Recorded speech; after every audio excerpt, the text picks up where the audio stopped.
We are just days away from All In Texas and another gargantuan battle between Kenny Omega and Kazuchika Okada. But if it's wrestling trivia and intense promo battles you're looking for, you're in the right place. Welcome to All For One. And now, Max Wrestling presents All For One. Give a thumbs up there, old school 1999s. Welcome to Max Wrestling. I am El Jefe. He is the Cap. That's the man we call Beer. And welcome to All For One. Coming up tonight, Beer gets his World Championship title rematch against the Travisty. The Captain battles Chris Reid for the North Carolina title. It's Team TSK challenging the Madness for the Tag Team Championships. The Phoenix versus Teddy P one more time for the Knowledge Championship, and it is for the first time ever. Buried Alive match. The Kingpin and The Demoness versus A.T. Rustlar and Ted P. Dinero. I'm lost in it, but I'm excited for it, just as you should be. And you have to join us by making Max Wrestling your new home for all things wrestling. Go ahead and tickle that like button, smash the subscribe button. And for those that prefer the old-fashioned podcast, head on over to SoundCloud, Spotify, Apple Podcasts, whatever it is you get your podcast. And, of course, for a whole bunch of links, a whole lot more, and some knowledge history. Let's go with knowledge history. Why not? Head on over to the Beautifully Done website, maxwrestlingnet.weebly.com. Yes, and right after this, head over to our official Facebook group, Max Wrestling. I don't actually know if there's going to be an After Max this week. I'll explain why in a second. But if Cypher's there, he's there. It's a recap of the show. It's also a little extension of the show, and you never know who or what's going to show up or happen. So make sure you're there. Scan the QR code and go right now after the show. No, it's not right now. Scan and go after the show. The QR code is on the screen right now. I was messing up the tagline for the shirt. I fucked up my line. We're live, pal. So, last week, I called out both Chris Reid and Cypher for a title unification match. I don't know how caught up everybody is on the aftermath of that, but in the following days, we had back and forth beef on Facebook videos, but ultimately, Cypher will not be competing tonight. Initially, he said he was going to forfeit the TV title to Chris, then he messaged me in private and said that he doesn't want to relinquish the title, among other things, which I will reveal in my promo a little bit later on. But the point is, Chris, I will face just you for just your North Carolina title. Hey, almost. So first, I gotta see this for myself. We're kicking things off with an unprecedented, first time ever on Max Wrestling tag team Buried Alive match. I have no idea how it's going to happen. I don't know how this would work between anybody in normal circumstances, but now we've got two personas of Amir Costello, and one of them's going to get buried by the other. So let's just find out how the hell this is going to go down. It's Kingpin and The Demoness versus A.T. Rustlar and Ted P. Dinero. Fucking so ready. It's fucking good. It's easy to be the best thing going today when the Kingpin is not in the building. But the moment that the Kingpin shows up, you just got moved all the way to the back of the line.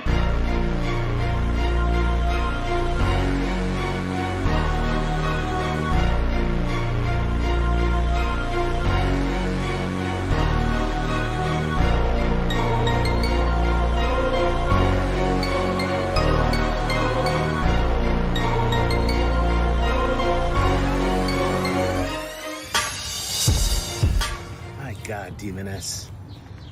You really picked a great place for this burial. We're gonna fuck up A.T. Rustlar, and we're gonna fuck up Ted P. Dinero. These bitch-ass motherfuckers don't stand a chance. You doing all right back there?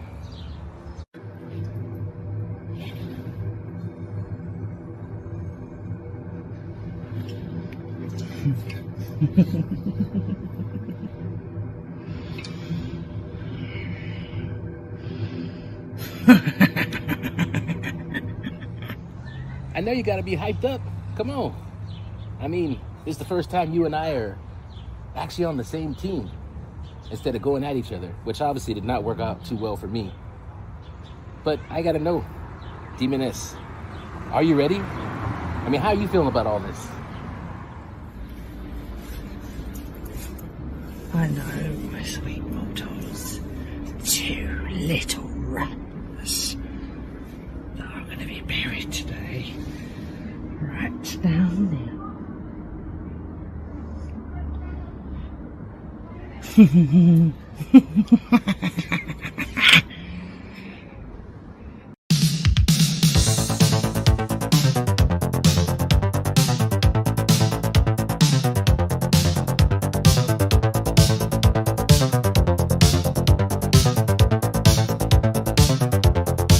He's got pythons so big they choke every living thing.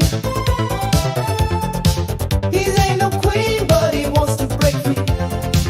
He's from the A.T. He's A.T. Rustlar.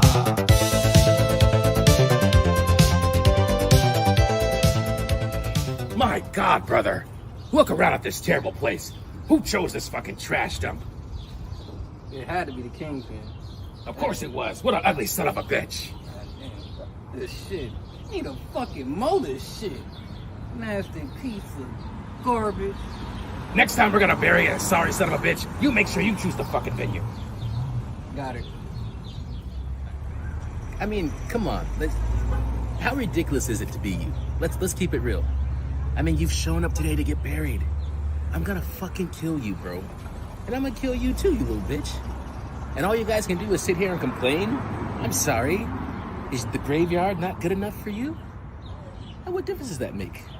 Because 5 minutes from now, you're gonna be dead and gone.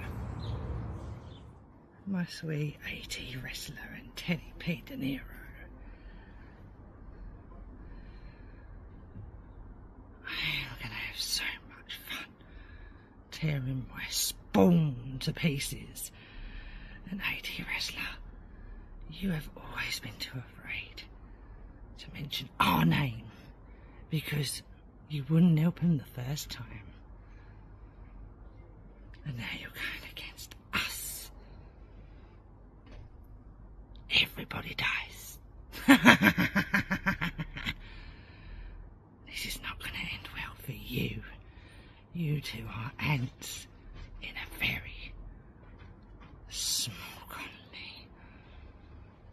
Demons like us squash you. I gotta be honest. I mean, I know you were worried that I wouldn't show up, but I'm surprised that you showed up. Of course I showed up, you stupid bitch. I mean, let's not forget. Not only am I not afraid of you, and I'm not afraid of the fucking Demoness, but I'm the whole fucking show, brother. Yeah, brother. How about you, Teddy P? I don't understand this. We came. We're family. But the power in you, Demoness. I can't believe you would side with him. No worries. Do you think that we'd be here to miss this day? Not at all. Not this buried. That's right, bitch. It's time to get down to the fucking nitty-gritty. I mean, it's bad enough that you gotta face me, the Kingpin, the program director. On my own, I could tear you apart limb from limb. And guess what? We're in person. We're face to face now. You can't hide behind the camera. But even if you made it past me, which obviously you wouldn't, how are you gonna get past the Demoness? See, that's the pick you didn't see coming. You thought I was by myself. You thought nobody would have my back. You thought that because you, A.T. Wrestler, turned on me, and you, Ted B. Dinero, because you turned on me, you thought that that was all that I had. But guess what? There are still loyal people out here. And I got the most powerful, loyal person of all time having my back. The GOAT. Better than everybody. Right, Demoness?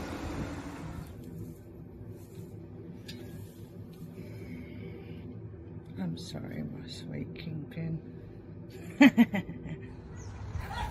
Sorry about what? Wakey, wakey, bitch.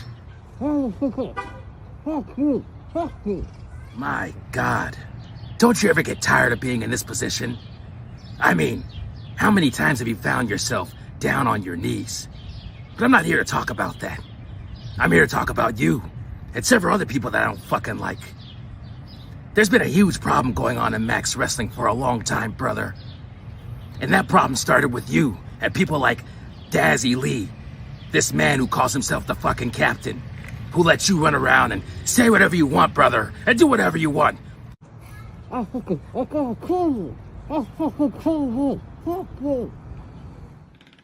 Max Wrestling. What can I say about the mortals there?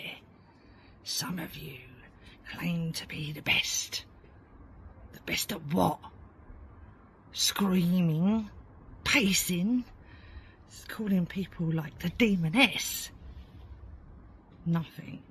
And yet, I still win. I still live here. I still am here.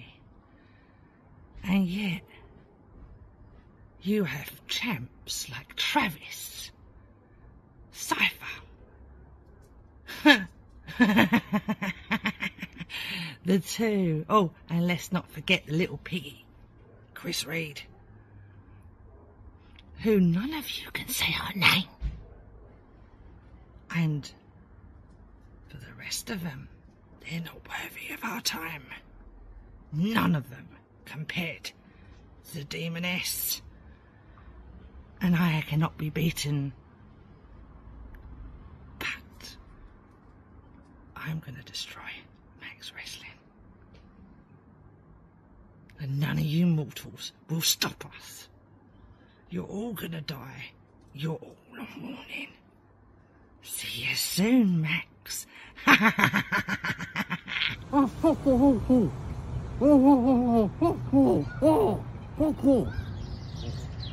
Tis, tis, tis. All you had to do is change. That's it. Now look at you. Look at you. Oh, the Kingpin has fallen. And everybody else will fall too. From the Drag It and Baggage Club to the maxi pads of Max Wrestling. Everyone. They all will fall. You understand? If you don't, it's not for you, kid. Yeah, that's right. Are you starting to understand the picture now, brother? It doesn't matter if you're the fucking Dragon Club. And it doesn't matter if you're the fucking Sisters of Minimum Wreckage. We don't respect any of you brothers. You can't disrespect me anymore. And you certainly can't disrespect Teddy P. And now you understand that. You understand that because you thought that everybody had your back, brother. You thought everybody was standing with you. Yet here you are, alone, no help. Nobody's coming for you. Nobody's coming to save you, brother. And me, and Teddy P, and the Demoness, we're getting ready to change the entire landscape, brother. We're getting ready to make everything different. And your bitch ass isn't gonna be here to see it. Time to bury the Kingpin.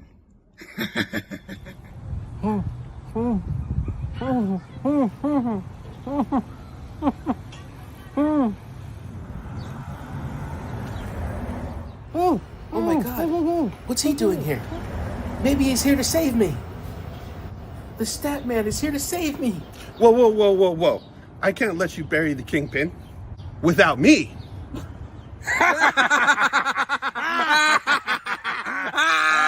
You stupid bitch. You thought you were gonna be saved.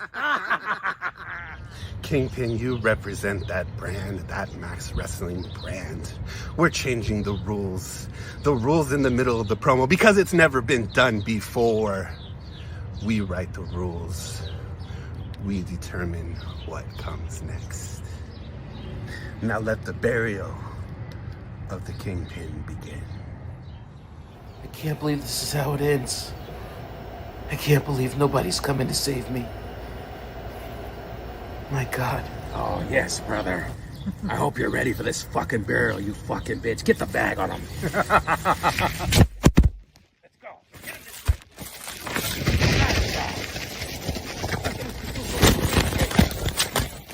Get him over to the crate.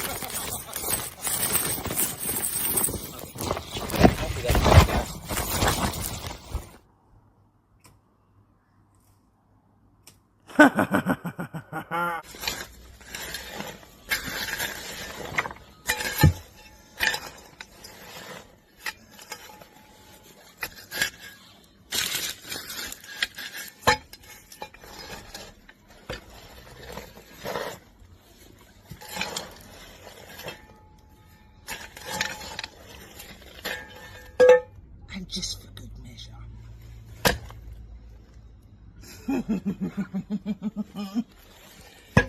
Let me tell you something, bitches. What you're seeing right here is the cross-world order of Max Wrestling, brother. And we don't respect anybody, brother. We don't respect Dazzy Lee. And we don't respect Craig Phoenix, brother. And we don't respect Jonathan Beer. We don't like Flex Murdoch, brother. And we don't give a shit about the Travisty. And we definitely don't like Chris Reid, brother. Fucking hate Chris Reid. Fuck Chris Reid, brother. Am I right, brother? You were right. We're the CWO, brother, and everything runs through us now. And I want to give a special shout out to anybody who's holding gold, brother. Just know that we're coming for you. We're not gonna stop till we have every fucking belt that there is. You're all on notice. You're less than us. You'll never be as good as us. And the CWO is here, brother. Yeah. Too fucking sweet, brother. Let's go. Too sweet, me demoness.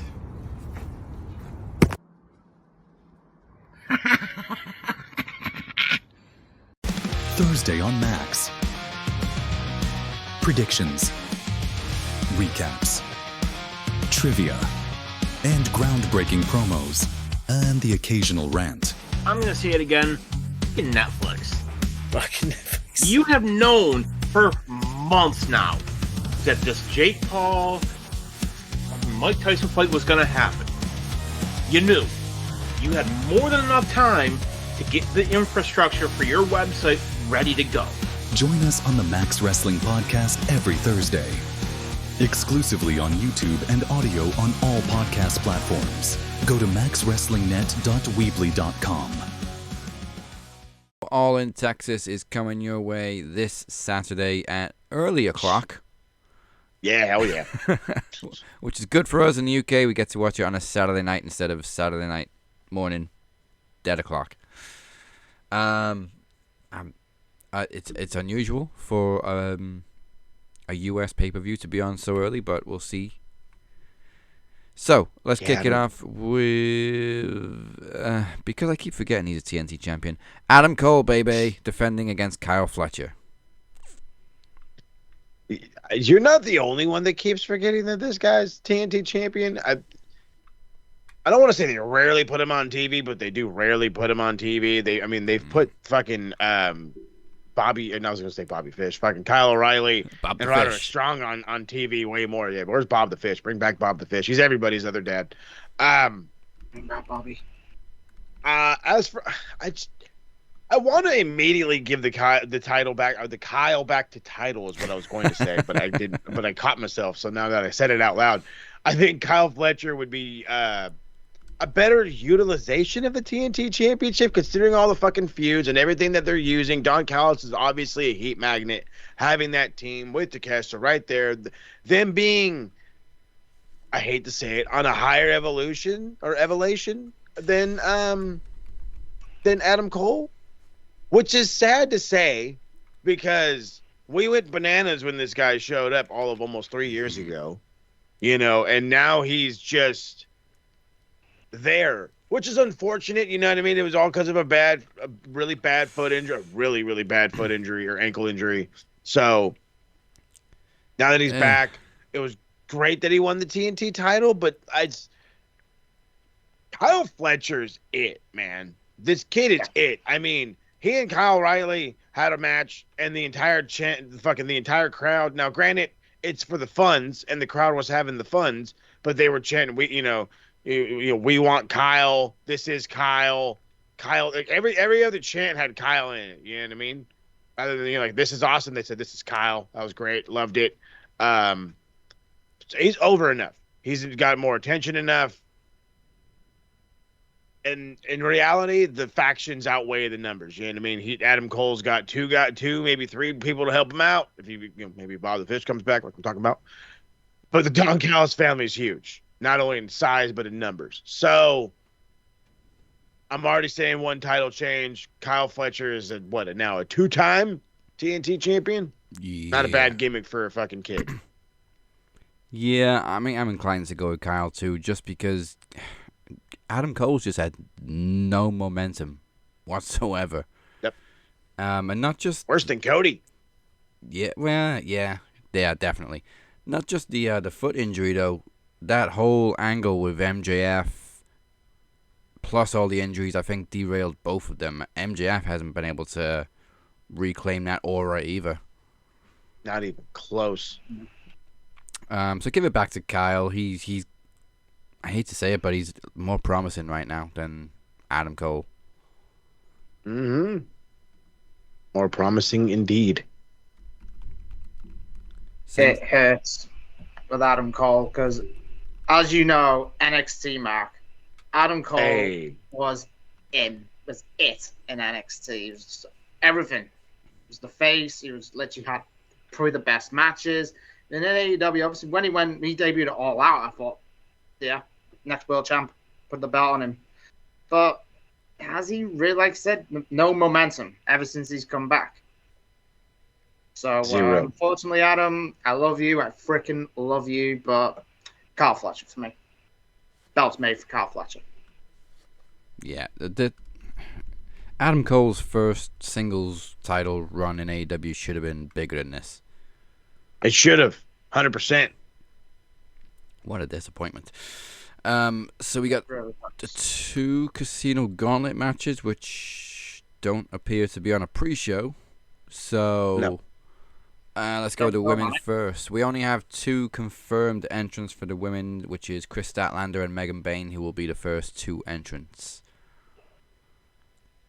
And to be honest, I'm inclined just to go with Megan Bayne.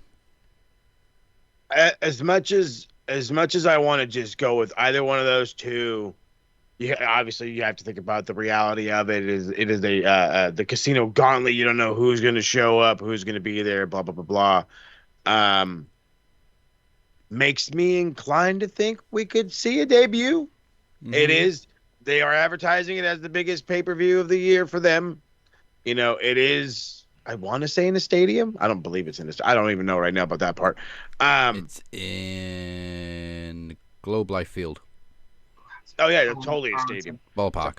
Massive stadium. So I think it's where the fucking Astros play or whatever. Regardless, this is that'd be big. That'd be massive. You'd have somebody debut and somebody show up. The question is who's big enough to do so. I don't think there was anybody that had left the E that could show up there. Really trying to think of some names. I want to say like a Cora Jade. Did Cora Jade get released? Yeah, Dakota Kai maybe. Oh, Dakota Kai. Hey. Yeah. Cora Jade's killing it on the indies at the minute. Yeah. I can totally see her show up in AEW. And on the web. And hey. Oh yeah, we all make your money where you get your money. You know what I'm saying? Yeah. I don't think there's any other big free agents really. No, but then again, at the same, you could also pull the whole who could you bring in from somewhere else kind of thing. You know what I mean? Yeah. I don't think we're gonna randomly see a WWE talent or whatever, but you know what I mean? Or TNA.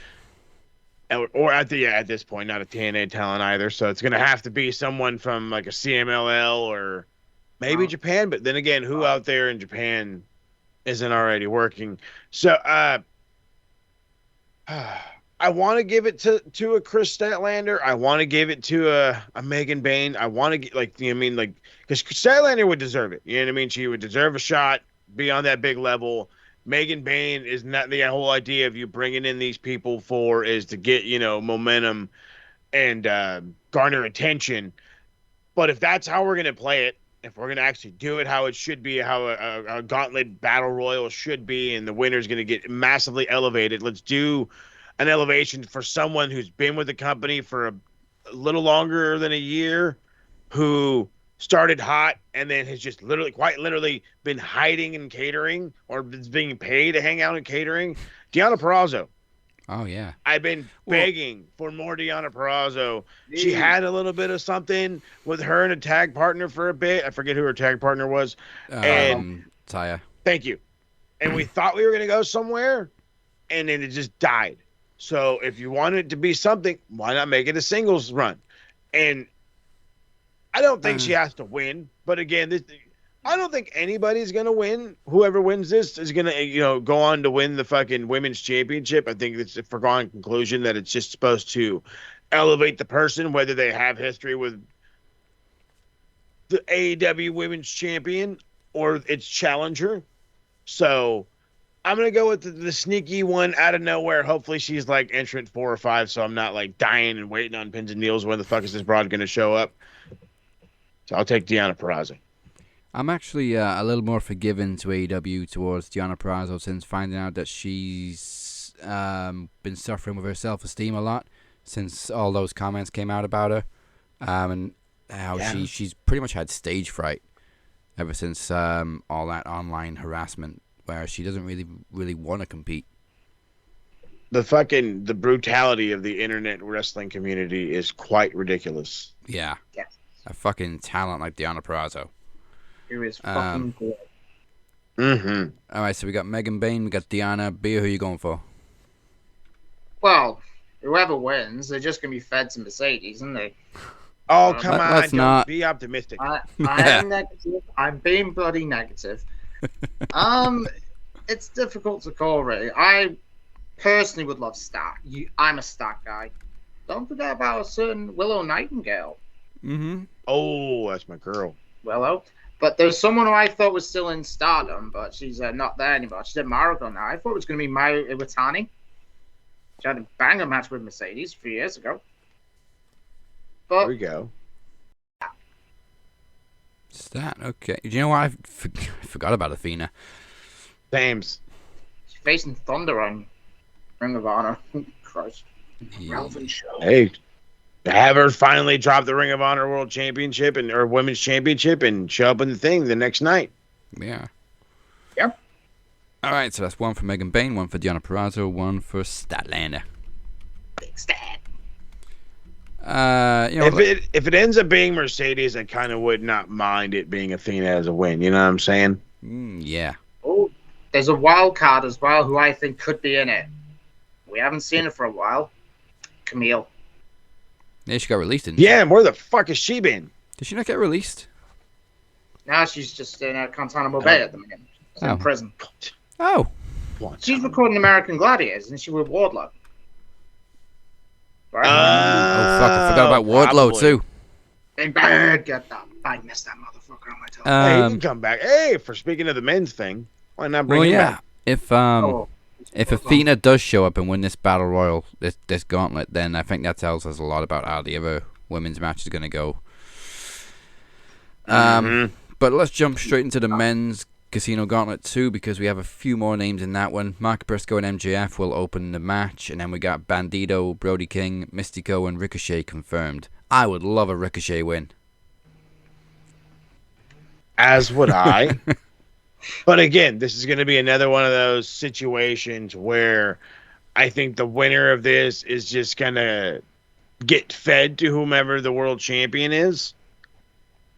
Again, hoping for Hangman, which makes me want somebody. Maybe I would, you know what? I like the Ricochet. I like that. I do. Because Ricochet got, again, when everybody talked shit about him, couldn't cut a promo, couldn't do this, couldn't do that. Then he turned everybody's heads, and now the guy's, I don't want to say, like, over enough to be main event, but he's pretty up there, and he totally deserves something.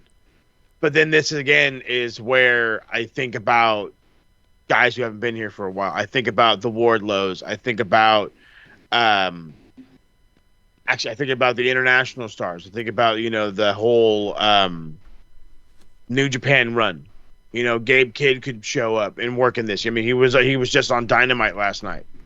So we could finally get a Naito. Tanahashi's already been teased to show up somewhere and do something. He could unwrestle his last match in America and go wrestle again. You know, because it's not a singles match, right? You can advertise it as something else. How about Ibushi? And there's another beautiful one right there. Kota Ibushi. He just came back. He looks prime. Fucking names. Do I actually The want to go with names are Ricochet, though? endless. I want to go. I want it because that's like the easy answer right now. You know what I mean? When you're taking your test and you immediately go, "It's this one." That's like Ricochet for me right now. It's like because it fits so well when you said it. But again, I like surprises. I like some different. Question is what? I'm gonna stick with Ricochet. I got one. He already has a match, but I know this fucker. He's best friends to an opportunist, so he himself is an opportunist. Why not the world's greatest stepdad win this? He's come out and competed in like these secondary matches after a match before. Why not have him in the Gauntlet Battle Royal? Or before the tag match, he's like, fuck this tag match. I don't give a shit. I want this. Just, I say that, and honestly, I would hope it would be the other way around. He comes out all beat up and wins it anyway, just to be a total dick. But again, of all the people, who's really over like that?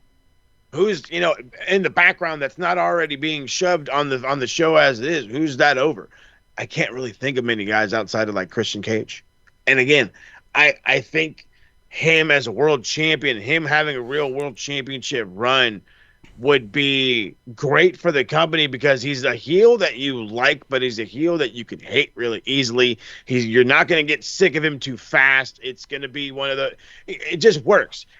I would say it would turn out better than John did, but then again, John went NWO. So yeah. So yeah, let's go with another random wild card, and let's go with everybody's favorite stepdad, Christian Cage. I'm a little salty on that after how much they wasted that contract he had. Oh yeah, that was embarrassing. Wasted. Couldn't believe it. Like they literally had no game plan for it, and in the end they were just like, let's just get fucking rid of it. Yep, bullshit. The fact that Christian took the pin. Yeah. I want to change it. I love Christian and all, but I just remembered who's on their way back, and I kept telling the story of if heaven forbid Hangman doesn't win, it has to still be an AEW original to beat Jon Moxley, and he just got done clowning Mount Everest. So I was gonna say, is he off the mountain yet? He is off the mountain, and apparently he's ready to go, and his return is quote unquote imminent. So we'll see how that goes. Darby Allin. Oh, I can definitely see him in the match if he is off the mountain. But I'm still pinning all my hopes on Mox finally being dethroned, so I don't really want a babyface to win this. So I'll stick with Ricochet. Yep. One for Darby. Beer? I'm going to piss you all off on this. Oh, here we go. Who have we not seen on television for a little bit? Oh, God, it could be anybody in AEW. I was going to say, there's so many names. Chris Jericho. Oh, yeah. I can't. I don't know if he's back from injury or he's due back soon. Orange Cassidy could be a shout if he's going to be in there. Hey, oh yeah, I could go with Orange. Orange Cassidy. Yeah, I'm going to go with Darby. I think it sort of would make sense for Darby.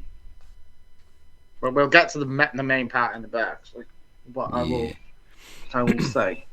Okay, I gotta get into this one because I didn't actually know about these stipulations, but Swerve Strickland and Will Ospreay versus the Young Bucks. If Ospreay and Strickland lose, they cannot challenge for the World Championship for 1 year. If the Young Bucks lose, they will be stripped of their EVP titles. Those are some big stakes, and I have no idea which way to go. This is the toughest one I think of them all. Shit, why you gotta do this? You say this, and my fantasy booking brain has gone in like every direction possible. So, as much as I don't like them losing the EVP title, it's a fucking stipulation on TV. You know what I mean? Yeah. Doesn't mean they're not real EVPs. I think, but here's my problem. again, like I said, I could see it both ways. I was like, I could see the good guys getting the upper hand, and then the bad guys, oh, you're just fucked, and now you're just the Young Bucks, and which doesn't really hurt them, but it does help out Swerve and Ospreay. But I don't know if it helps that well. But I talked about it a couple of weeks ago.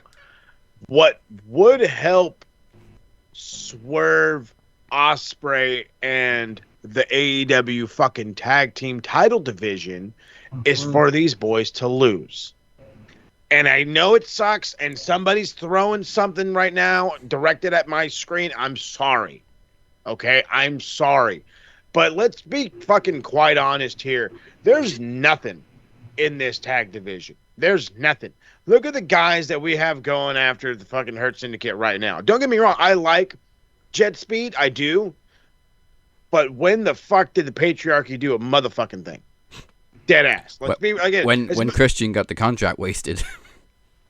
Exactly. And I was just going to say, I was like, and I love Christian Cage. I do. But again, for them to be a tag team and to be in this random tag team title match, it just doesn't make a whole bunch of sense. And it feels like wasted time and a little bit of wasted talent, because the reality is we don't have tag teams like that. FTR's fallen off the face of the earth. Even though, actually, I wouldn't say that. They have this fucking feud with the Outrunners, but they're just not on that level anymore. You don't really believe the Outrunners are that fucking super cool team anymore, because they're not pushing the shit out of them like that. I'm not a fan of Private Party. I could give a shit about Leo Rush and Homeboy. Was it Action Andrade or whatever? I just don't. None of them appeal to me.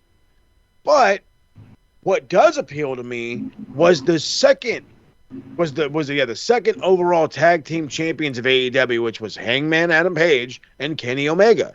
A team of superstars that ran the tag division, and these two single superstars made every other tag team there was. Granted, the tag team division had actual tag teams in it, but this is a start. If you're going to have hodgepodge teams thrown into a tag title match and thrown together like a fucking Leo Rush and an Action Andrade, why not do it with these guys? Why not do it with two megastars where they can eventually beat the Hurt Syndicate, because they're that big, that over, that much better leveled, whatever you want to claim it or consider it, and reform the tag division through them.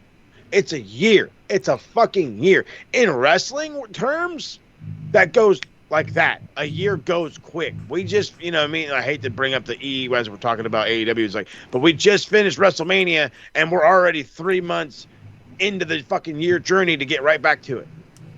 So again, it's rolling fast, baby. It's rolling fast. So the founding father, thank God their limo got destroyed, by the way, because that thing was disgusting. The founding fathers of AEW get to keep their fun, stupid titles. Hope they come out looking like George Washington again, because I think that shit was hilarious. And allow Swerve and Ospreay to just run the tag division. Two angry fellas at each other that are forced to team up like they do with all the other guys. If we remember the fucking, what was it? Sheamus and what was it? Sheamus and who? Oh, it's Cesaro. Yeah. Well, I'm going with the Bucks too, and here's my thinking behind it. So Swerve and Ospreay don't get to challenge for the world title for a year. So Will Ospreay can't challenge for the world championship for a year. Next year, All In is back in Wembley. Yes. Hey, see, didn't think of that part. Yeah, that's a good shout. You could even let Swerve go for it first at, I guess Forbidden Door will be back in July next year. So have him go for it first, and then either he wins it or Ospreay wins it in the second attempt. But I can see Ospreay not having that ability for a year and then just claiming the throne at Wembley. I like that. Again, anticipation, build it. Yeah, and if they do have a tag title run in the meantime, cool. Right. I don't know. I think this result will decide for me the main event. And as you said very well, so if Ospreay and Swerve lose, All In next year's coming back to Wembley. I think we should try and go. Yeah. The Bucks, their whole gimmick this Matthew Nicholas Jackson gimmick. It's based on being an EVP. They're pricks, but I sort of like them, but at the same time I don't. So they're pricks, but good pricks at the same time. The thing is, like, the tag team division in AEW is dead. Is there any decent tag teams right now except the Syndicate? Drop the ball on Private Party. And apparently they're on their way to NXT, from what I've heard. And Probably. Gates of Agony, they're just the fucking crickets. I Outrunners. mean, they look cool. Drop the ball on the Outrunners. The most over tag team they had was the Acclaimed, and they tore them apart after stripping all their momentum. That was the worst thing Tony ever did. Mm-hmm. And the Acclaim was so fucking good. Anyway, we'll go back to where I was. I'll go Bucks. As the pricks. No, I mean, you said it right. Like, the power play is the whole point of their gimmick. I'll go. Really is, and they need it. And like I said, stripping it of them just does what? You just throw them back in the tag division for them to win the tag team titles again and just do this whole loop and have everybody bitch complain. Or, like I said, you can hit the reset button like they did when they first started and use 2 megastars. Yeah, it's a shame. Simplicity, baby.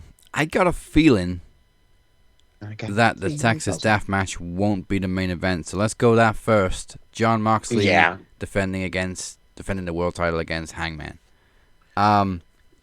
It speaks for itself. If Mox wins, we riot. I think that's been the fucking consensus for months. I was gonna say at least for the past 2 months for sure. And like I've been repeating, and I'm sure somebody has either gotten a chuckle out of it or just simply agrees like nobody's business. This is the NWO. And the NWO would win no matter what, against who, no matter. And it took Sting. It took the original, the guy of WCW, the face of the place, whatever you want to call it, to finally topple the fucking NWO tower. And then they had to reset it and do it again because Goldberg showed up. But whatever, we won't talk about that. As simple as it is, and as easy as it should be, give the win to Hangman. Let him have a second world championship run. Even if it lasts like 3 months, it's enough. He topples the machine that is the Death Riders. Hopefully they tone it down or whatever. They're just not as NWO-ish. And we can turn a page, turn the era, as they say. You know what I mean? And have it go back to being just the top dog against everybody else rather than the machine against the fucking people. But something's just itching and telling me that Hangman's not Sting. He's close to Sting. Maybe he's like Luger, but he's not Sting.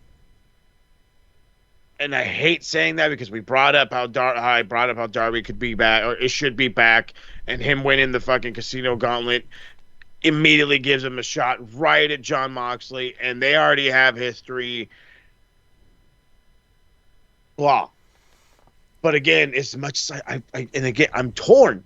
I want to, you know what I mean? You want both. You want Hangman to win it and just, all be right with the world. But is that how TK feels? Is TK thinking it was Darby from the jump, but we were waiting for him to climb this fucking mountain? And now that he's done climbing this mountain, we got to wait it out a little longer. Or again, does the Hangman win in Texas? So, for the sheer sake of optimism, as I was yelling about earlier in the show, I'm going to go with Hangman. Hit the fucking reset button. Let's make a change. Let's do better and move on. Also, can we please have either the belt back or a new belt? That's the fucking number one fucking reason why I'm saying it's time for a change. Haven't seen that shit in so long, you don't even know that they have a world champion. No, Mox is a briefcase champion. Briefcase wanker. There you go. That's a lot better. The briefcase wanker. All right, 2 for Hangman. Beer. Yeah, It's exactly.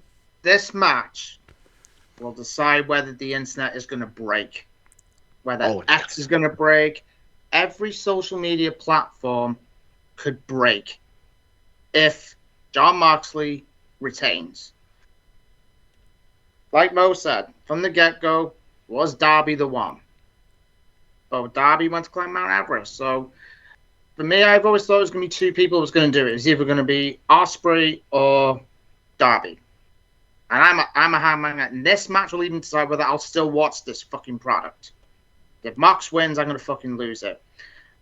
I am so hell-bent for Hanger to win, but I'm going to piss every fucker off. I'm going to go Mox to retain. And I tell you now, the internet will fucking shatter. Oh, hell yeah. And all the podcasters, such as ourselves, we're going to play hell. And AEW, I'll say it's one thing to you boys. I think there'll be a riot. If that 3 count out and Moxley retained, there could be a fucking riot. Even worse if it's that fucking bulldog choke. Yeah. No, yeah, it would be way worse. There'll be people who want to fucking gorilla. If this fucking clown books Moxley to retain. So unfortunately, I am after going to go with Mox.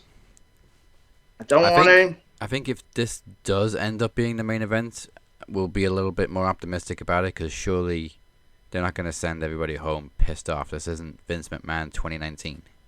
This isn't Dynasty all over again. However, if it's not the main, does that immediately tell us that, hey, you're about to get kicked in the nuts? Maybe. Fucking but shit. The reason I don't think it's going to be the main is because I just think they're trying to make this Omega Okada match more prestigious, which they are. They fucking did promos every fucking week, man. 5-minute video packages, playing the shit out of it. This is bigger than fucking David versus Goliath. All right, so let's go for a little bit of a cool down match. 3-way for the tag team titles: Hurt Syndicate versus Jet Speed versus the Patriarchy. The Hurt Syndicate. It's fucking, again, as much as I love Jet Speed and as much as I appreciate Nick Wayne and I'm, an obvious happy stepson of Christian Cage, the fucking them as a tag team is just weird. Just weird. Like, we don't see it, and all of a sudden you guys get a tag team title match. It's like, huh? Because you got involved in some bullshit. It just doesn't make sense. I'd have been a little better off if it was Jet Speed versus, Bobby Lashley and Shelton Benjamin, and it just would have been easier, and I still would have said Hurt Syndicate, because the reality is they're the only over tag team in the fucking division. They're the only over ones. That's it. It's them. And then there's nobody else. I do have a slight idea. Didn't Lashley get attacked last night? They both got destroyed. And I was going to say Christian went hamburger on Bobby Lashley's knee with a chair. So MJF could step in and defend the titles. Ooh. And could turn. And then he would go into the gauntlet match hurt. I could like that. I like that. Well, I mean, assuming the gauntlet match is on pretty early, or if MJF isn't even in there that long, he could easily just step in to fill in a tag title match and defend the titles for the Hurt Syndicate, thereby gaining even more trust with the group. I like that. I don't think it'll do him any good. But what if he does that and then they lose the belts? Well, I mean, I don't really see any of the other tag teams winning the gold. No, but I mean, when you take away one of the factors of why these guys are so damn dominant, and then at the same time, again, remember that they got destroyed by chairs the night before. I mean, a few nights before. Yeah, you still got a point. It's still the Hurt Syndicate. What's they still hurt people. Didn't he just turn up in TNA? Actually, what's Cedric Alexander up to? He's in TNA. I have no idea. I thought he was on his. Yeah. And they re-rolled it. He was coming. Him and Ali. 205 Live. I knew I saw something about him. So he's not going to show up. Nope. Oh, thank God. Yeah, either way, I'm going to stick with the Hurt Syndicate. Easy move. Yeah. I'm going to hit some here. But to be fair, though, since Kevin Knight has come in, they haven't really pushed Kevin Knight as far as they thought they would have done, to be fair. No, and Mike Speedball's in a the same. bunch of interviews. That's all Speedball's doing. Speedball's the man. I love that they're a tag team. I think these guys are fantastic. I also think that they'd be a little better off on their own. But then again, I think they'd fall by the wayside on their own. So again, you hodgepodge some guys together. You give them the attention. Imagine if you did it with Swerve and Ospreay. I'm just saying. Yeah. They need like a mid-card title that's not heavyweight. Yeah. Like, they really do not need necessarily a juniors title. cruiserweight, but yeah, like one for the smaller guys. Like Speedball would be great for like an X Division type title. Yeah. So in that same respect, so would Kevin Knight. But at the moment, we got 3 mid-card titles, and they're all pretty much heavyweight division. All right, let's get through the women's. Wrestling gods smile on us. Timeless Toni Storm defending the women's world title against Mercedes Hogan. Yeah. The ultimo Mercedes. Beer's already getting to rant, and the match hasn't even happened. 7 title Monet. What she called herself last night. I thought it was the stupidest line I've ever heard. Well, somebody had the sign that I've been saying this whole time: overrated, overpaid, overhyped. Yeah, I'm over it. Yeah, we're over it. I've said it time and time again because it's the fucking truth. The one, if not the most over woman not named Rhea Ripley in Brawl Pro Wrestling is Toni Storm. And then it's everybody else after that. It's Rhea Ripley, timeless Toni Storm. And then it's everybody the fuck else. Yeah. No matter how hot, no matter whatever, it goes in that order, and I'm sure the majority are agreeing with me. And I'm also sure that the majority will agree with me by saying, again, where the build for Mercedes has been overwhelming. It's been over the top. It's been horrendous. A diminishment to a lot of different championships. Some of them obviously don't mean shit. Some of them are now being treated like shit. Mm-hmm. So as much as I am in the boat with Beer. Let's be completely honest. We're in that boat, baby. And I'm the optimistic one with half a smile, still paddling. He's frustrated. This is bullshit. I don't want to go to Bullshit Island. I don't think we're going to go to Bullshit Island. I hope we don't go to Bullshit Island. But then again, like I said, he said it perfectly as well.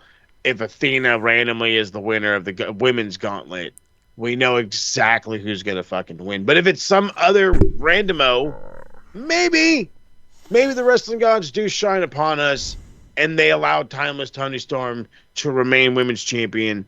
As much as she doesn't need the belt, I just don't want it. I just don't want Mercedes as our big champion. And the way she put it last night, Tony did, is you're going to always go down as one that couldn't win the big one. I want that to stick. Please make it stick. But because she said it, probably means she will. Yeah. So out of the sheer sanity of wanting to, get points and predictions, championships, and all the other bullshittery that we have here on the beautiful Max Wrestling Facebook page, I'm gonna fucking go with Mercedes. I'm literally. I hope to be. I hate to interrupt you, but I hope to be fucking good and drunk by the time this match hits. I'm literally Elaine Bennett from Seinfeld right now with a picture of Mercedes Moné going, "I hate this thing," and just throwing it out the window. Yep. But it seems too obvious. Well, not too obvious. It just seems like we've got no choice but to go with Mercedes. Yeah, that one. Not obvious. We don't have a fucking choice. We hate to admit it, but it's pretty clear that her odds of winning are very, very high. And she's nauseating enough now. She's also, I don't mean this really as a negative thing, but I kind of do. She's the only Owen winner to actually carry the belt around. And I don't think it has anything to do with being proud of winning that tournament. It's just, hey, look, I got another belt. Yeah. That's all it is. Again, the Ultimo Dragon effect. Yeah. Mercedes against every will inside of me. I would fucking love for Toni Storm to retain, but I'm setting myself up to avoid disappointments. Right. Take it away, Beer.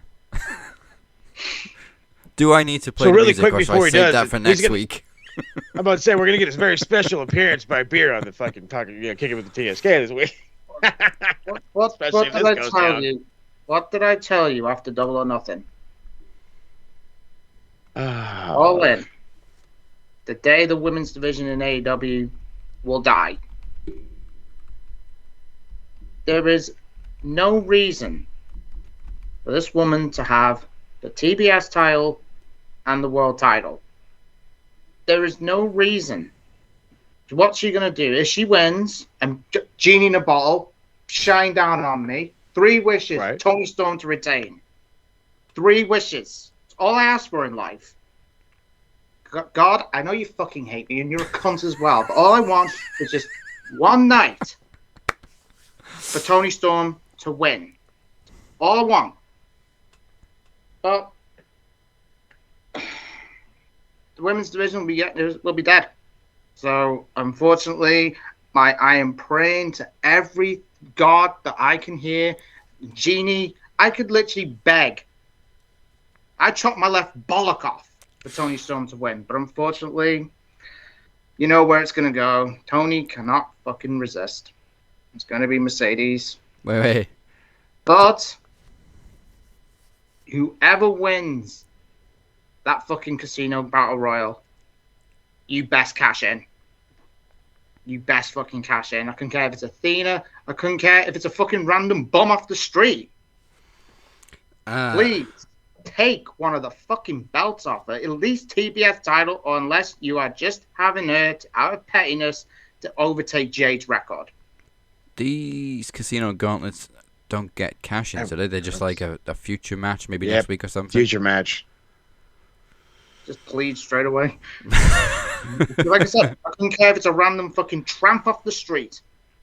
If it's a Jippo, it's just literally about 5 fucking minutes away. Just please. Toni Storm, please, man. Is Toni Storm your official prediction? Mercedes, unfortunately, but God, please, Toni Storm win.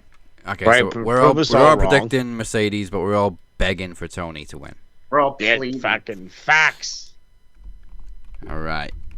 Let's go to Godzilla versus Kong in terms of wrestling kaiju battles. Kazuchika Okada versus Kenny Omega. I can see Moses already licking his lips. Boy. I've been licking mine for this whole show, but they're very dry. I have been absolutely clamoring for this one.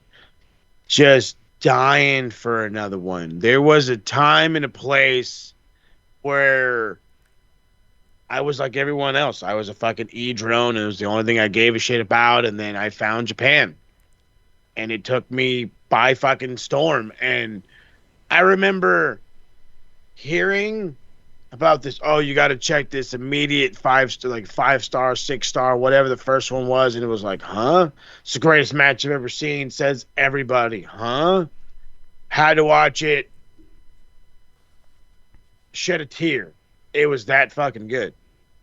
Okay, what did I just watch? What is this? What's going on? Then they did it again, but better. And I was just blown away. Then they got a third one in. And that one was probably not as good as the second one, but that one was excellent.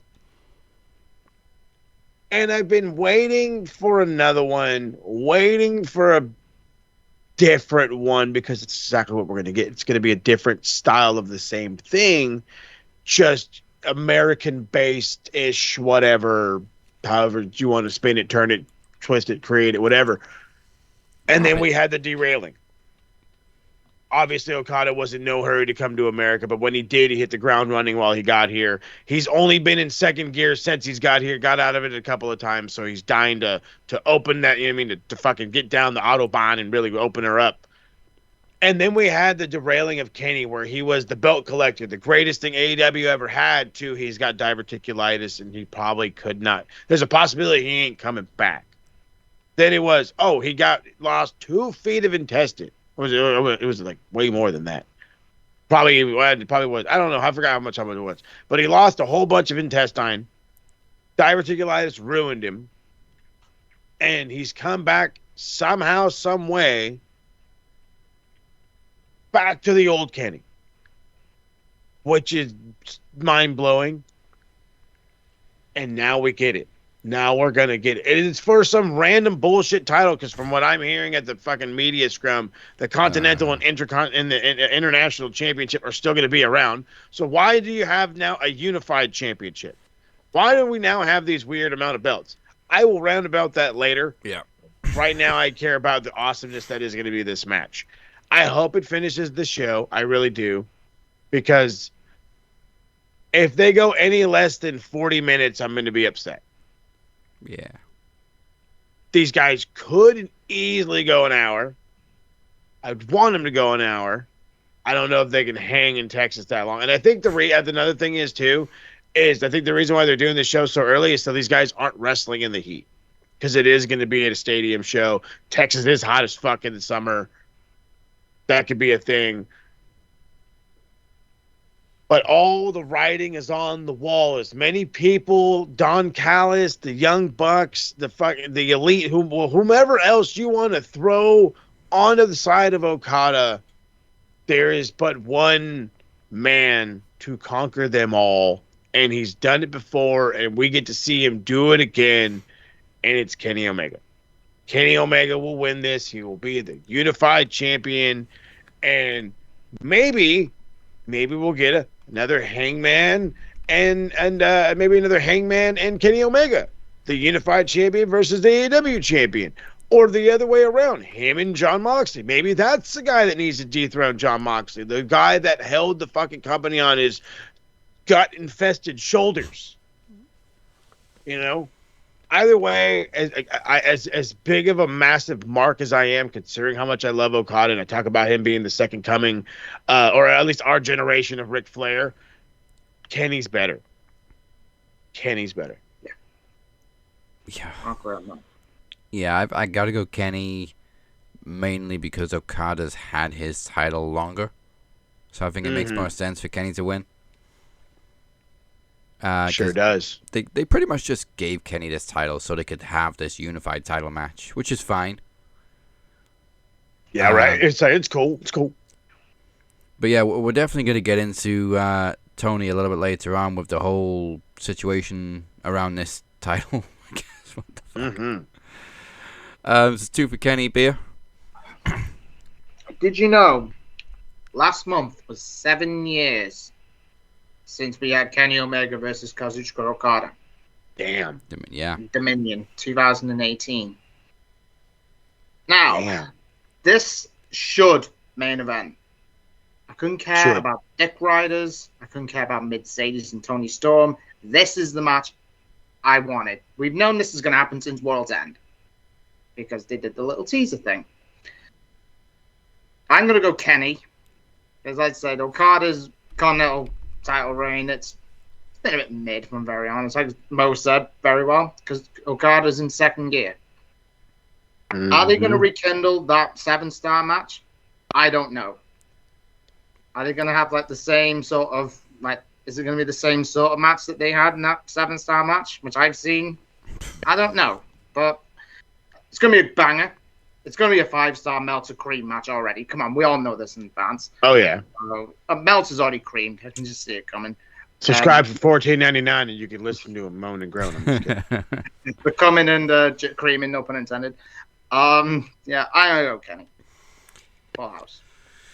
It is going to be a banger, but there was just something magical about Dominion that I don't think you can quite recapture.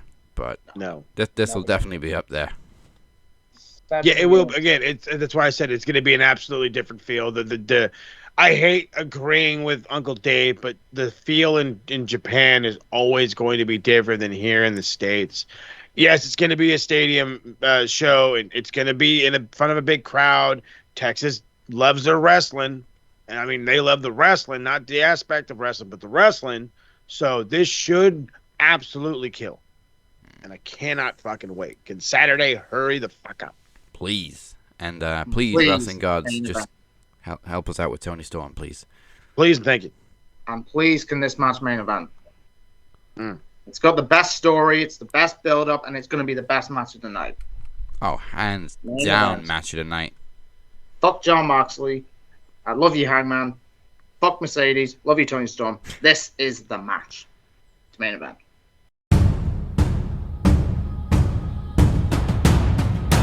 I used to think my life was a comedy, but this summer is no joke. Max Wrestling presents Promo Slam, July 31st on YouTube. And all podcast platforms, go to maxwrestlingnet.weebly.com for more information. Welcome back to All for One. I am the captain, he is El Jefe, and he is the man we call Beer. Speak their name, they appear. Once again, make sure you like and subscribe on YouTube, follow us on all podcast platforms, and make sure you visit maxwrestlingnet.weebly.com. There's a link up there somewhere. You got to check it out.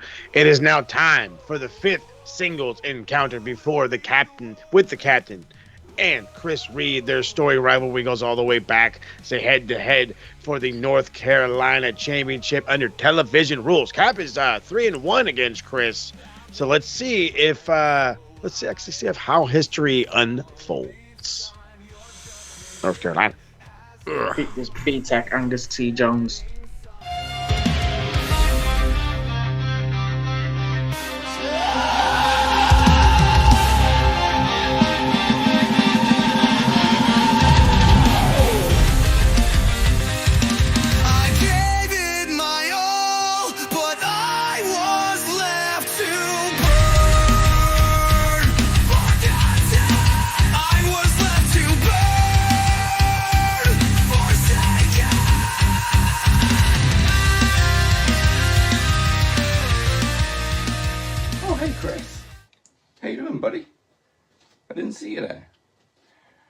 Which ironically is the story of this entire reign as North Carolina champion.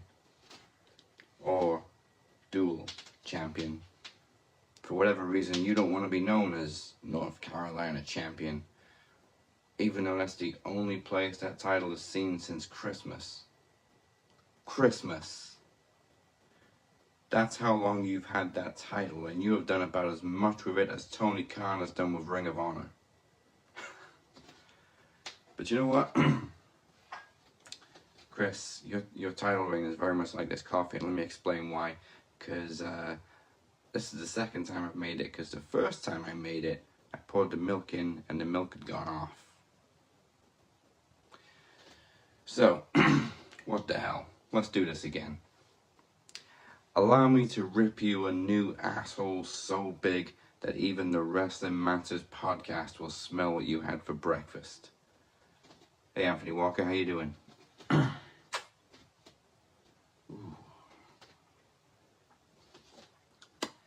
Every time we set up another match, Chris, you do this little recap of our previous encounters, our chapters, as you call them, in the book of the Captain versus the Decky Cecil Dandelion. Well, the only book you need is a dictionary, because that is not how you spell desolator. And you'd think that that would be an important quality in someone that posts 10,000 times a day. Now, last time we saw you in a match, my alter ego's tag team partner, the Demoness, sent you to wherever the hell it is she sent you to. But before that, you did some kind of weird Jack Black, Be Kind, Rewind remake of Donnie Darko. Which is funny to me because we all know which Jake Gyllenhaal movie you should be remaking. But on a positive note, Chris, I am glad that you ditched the face mask, because at least now we can understand what you're rambling on about. You see, I'm not sweating you, Chris. I beat you twice, when you had all the momentum going for you. You were rising through the ranks, and now you're playing Joe Pesci in Lethal Weapon, Leo, with a dead title. I beat you again when you had just won that title for the second time.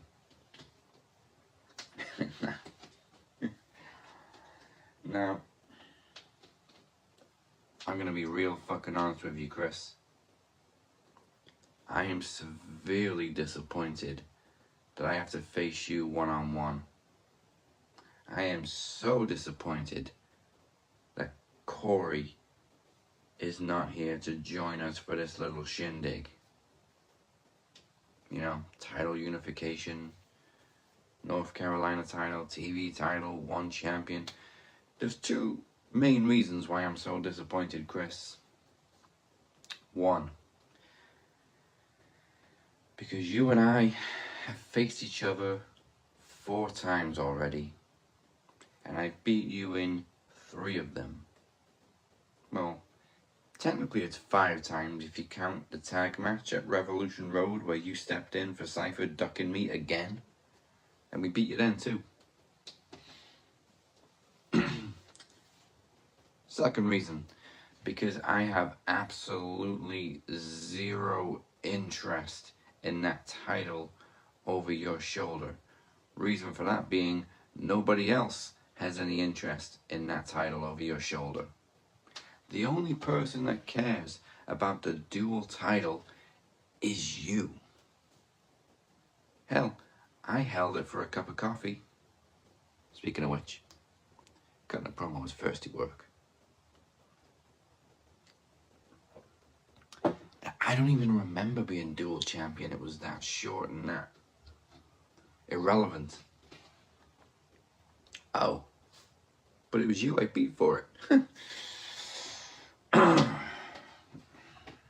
The only time we remember you have it is when you show up third wheeling for Corey and Travis with another excuse for why they can't compete. I wanted a triple threat match. I wanted to unify these titles. I wanted to do something spectacular at All for One. Hell, it was even the perfect name. All for One. One winner, one champion. But it wasn't to be. But you know what? Let's talk about your relationship with that faction, Corey, shall we? Because as much as they've both been a couple of bitches these past few weeks, I do actually have a modicum of respect for Travis and Corey. Somewhat. They're like John Moxley and Claudio Castagnoli, and you're Wheeler Yuta. Now, I'm not sure if you're going to get that reference, being so new to AEW and all, so let me break it down for you. All they've done is beat the shit out of you and claim to elevate you. Cypher met you in the woods, chokeslammed the shit out of you. Travis had a face-to-face TV rules match with you, and instead, he choked you the fuck out and left you there. Now, I'm not saying I haven't had my issues and my battles with Phoenix and Beer, but the difference is we came together at a time when I desperately needed my real brothers. Now, Mr. Reid, you are on the wrong side, and you're being held back because the truth is they won all the glory for themselves, especially Travis. And the sooner you realize that, the sooner you'll stop being a background champion. Now, here's a little secret that only I know. Cypher actually apologized to me for not being here for this match. He actually liked the idea of a title unification. And instead, he opted to defend his TV title match, his TV title, against me next week. I don't know, maybe he doesn't want to face you either, Chris. But, Corey, out of the goodness of my black heart, I am happy to give you a little more prep time than next week, because I know you're going through some shit right now. So I'll set the date for July 31st, Promo Slam. You bring your TV title and I'll bring this... Hold on a minute. Chris, you don't want to be known as the North Carolina champion. That's fine. So once I beat you right now for the dual title, I will officially rename it again and become the Max Wrestling Champion of Wales. And I know you know what we say around here. I'm out here, bitch.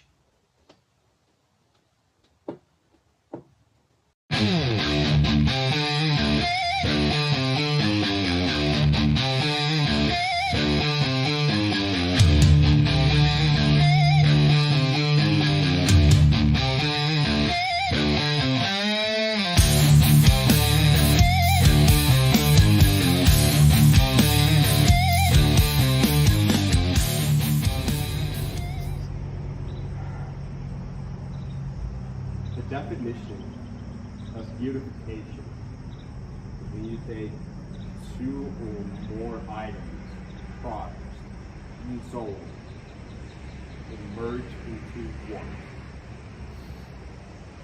It is fitting that this event is called All for One, because this is indeed winner takes all.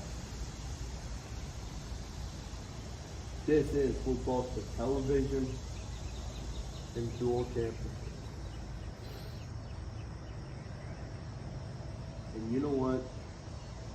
This may be the last time that everyone's going to see the dual title. But I can at least say that unlike you, Daz, I've made more history with this championship than you ever did. I'm not saying a lot, considering the fact that you are the longest reigning TV champion of all time. Daz, you and I, we've been doing this dance for a year now. For a year and a half, I should say, we've been doing this dance. We've been going at it like it was nobody's business. If there is one thing that we both can agree on, Daz, is that this feud was just simply built out of the simple fact to prove on who is best. That's the only reason why this feud existed, Daz. And it all started when you challenged me for the TV title on the Halloween edition episode of Max Wrestling over a year ago.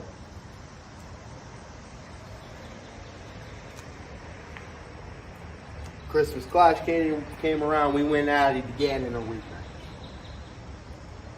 Then March 28th came around, and I can say that I've beaten you on that day. Then I went on to win the King of the Mic. I won this. And then we went at it again at Max 500. Needless to say, you won it. As you don't have to admit it, You don't have to like it, but you have to agree on the fact that each and every single time our paths cross, we always bring the respect out of each other. We always do. Either it's for championships, a pass to a tournament, or just to simply prove on who is the best. You know, we always put on banger after banger after banger after banger. And here we are once again going to put on another banger. Ever since this feud between the Dragon Club and the Brothers of Max Destruction started, we have always brought the best out of each other. Travis brought the best out of you. Phoenix brought the best out of Cypher. Beer brought the best out of Travis. And now, here we are, bringing the best out of each other once again, Dad.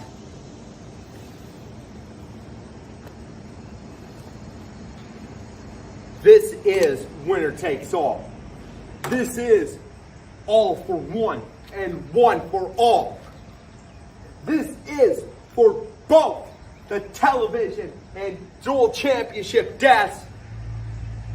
I'm looking to bring that championship back to North Carolina. I am looking to make history by not only finally winning the television championship, but to finally becoming the first one, the first guy ever to hang on to both the dual and television championship at the same time. Even though this may be the last time that we will ever see this title, I'm going to do what I have done plenty of times before, and I am going to do the same thing with the television championship deaths. I'm going to take both titles, and I'm going to raise them mighty high over my head, and I am going to say that I told you. And Daz, I will be damned if you try to take this away from me. Because if by some miracle you do, well, just tune in for next week and see what happens. Daz, this is the 5th chapter of the Captain versus the Desolator.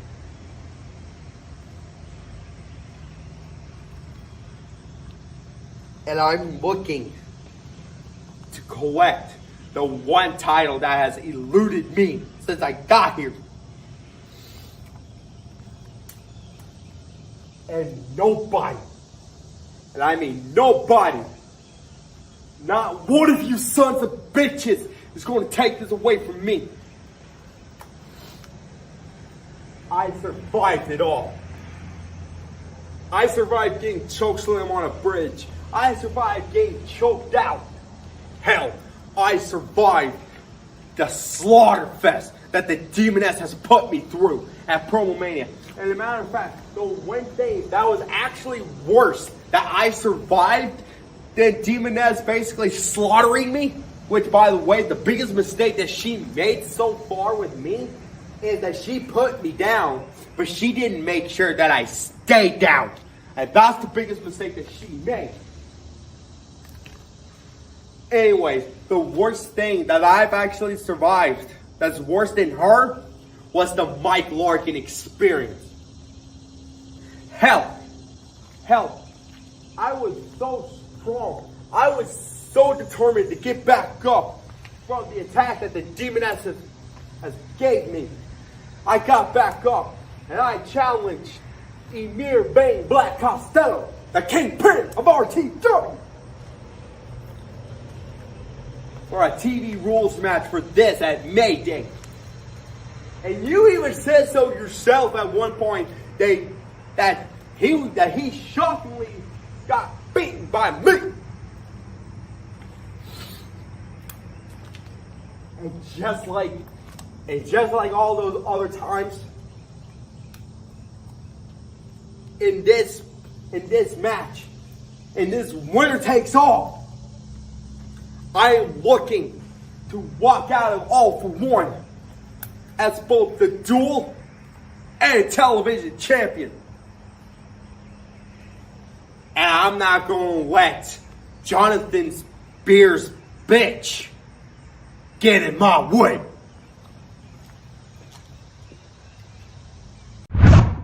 We'll go with the North Carolina Championship. So the time for the champion, North Carolina Championship, we already heard Cavs champ time, so we'll go with it. Little stutter on the beginning, little stutter on the end. So I had to cut off a little bit of time because it's from when you start talking to when you stop talking. And his time was 8 minutes, 28 seconds. The cap with 9 minutes, 4 seconds. And your new, I guess, would it be North Carolina? Would it be the new Wales Championship? Welsh champion. The Wales Championship. I love it. Fuck it. One down, two You to know go. what, though? If we stuck with the original plan, I'd have 2 belts right now. So, well, I don't know. Cypher's time would have been, but Chris, I'm just your kryptonite. What can I say? But now we know that we will unify these titles at Promo Slam. Welsh title versus TV title against Cypher. Champions of Europe. You'll never sing that. One down, 2 to go. Yes, that is right. So let's see if we can get another little bit of gold back to Dragon Club right now, because it is time for some trivia time. Trivia. Yeah, let's do it old school. Trivia. It is time for Ted P. Dinero to defend the Knowledge Championship against the Phoenix one more time. This is a last chance match, which Phoenix put the stipulation on himself. If he does not win, he cannot challenge Teddy again for the Knowledge title as long as he is champion. It's best of 10, so let's see who came out victorious. Alright, we got 10 questions, best of 10 for the Knowledge Championship. First question is, The Rock played football for which college team?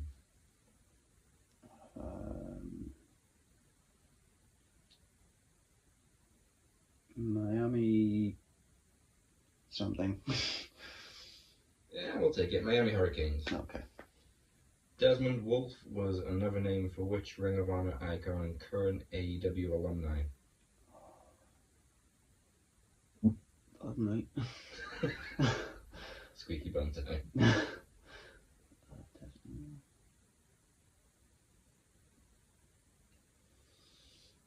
No, I can't think of it. Nigel McGuinness. Question 3. At which pay-per-view did Kane win his first WWE Championship before dropping it back to Stone Cold the next night?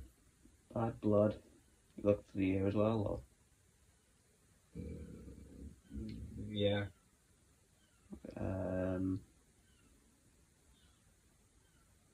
Oh shit, no, it wasn't. It was King of the Ring.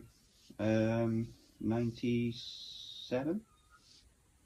King of the Ring was right, but it was 98. Damn it. At which... Oh, no, I don't know. Question 4. Who did Sable originally manage in WWE before he was attacked by Mark Merrow the same night? Oh.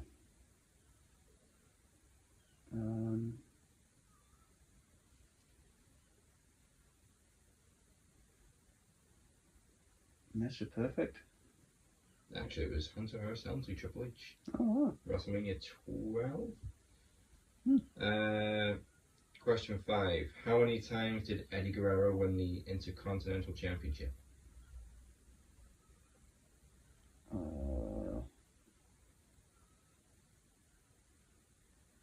Twice? Yes. Question 6. Which brand did John Cena originally debut on? SmackDown. Yes. Question 7. Who did Shawn Michaels take over from as WWE Commissioner?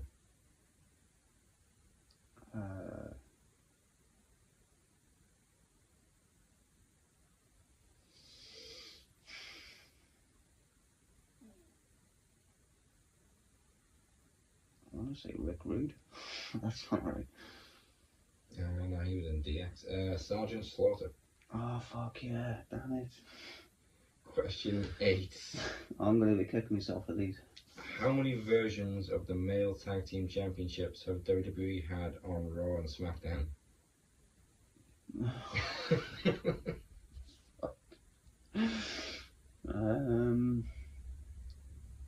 It was more than I thought. Well, right, so I mean from like 2002. Since like the Worldwide Wrestling Federation days. Oh, you bloody asshole.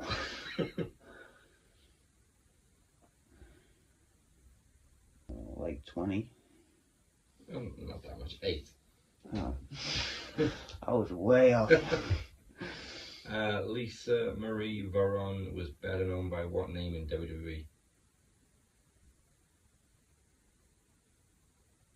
Who number, Sean? Victoria. Really? Wow. And final question, at Ring of Honor's Death Before Dishonor 2003, which former ECW icon did CM Punk face in a famously violent dog collar match?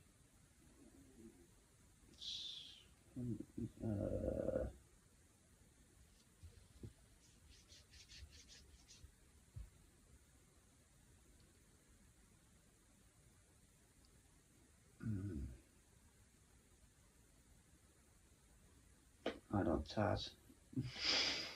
Raven. Ah. So final score 3 out of 10. Let's see how Teddy does. I have with me the 2-time and reigning and defending knowledge champion. You know him as the 1, the 2, the 1, the only, the truth.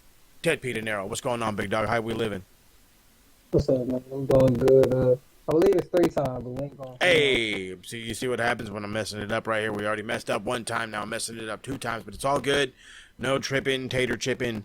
We got 10 questions for you. It was a gauntlet challenge thrown down by the Phoenix, and two of the hardest hitters in our knowledge division to this date are gonna go head to head, and boy howdy, am I excited to see how this one goes. So. Like I said, 10 questions. We're going to see how we can do. Some of these have been on the show before. Some of them haven't. We'll see how we do. Let's get rocking with the first one. What 4-man faction debuted on an episode of Monday Night Raw on July 29th, 1999? A 4-man faction. I know who it was, but I cannot. Can you give me the date? July 29th, 1999. I can't think of the name. I know it was Perry Saturn. I know it was Eddie Guerrero. I know it was Chris Benoit. I know it was Dean Malenko. But I don't remember their name. Gotta be a stickler, and I need the name. I need you to take a stab in the dark.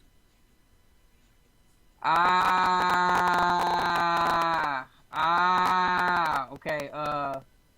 I'm trying. I mean, the reality is you're on the correct path. But like I said, unfortunately, I need the name. I know who it is. I just can't think of the name, and I'm trying my hardest. But is it time limit? No time limit? No time. Like 60 seconds per question. So, I mean, you got a little bit of time. Okay.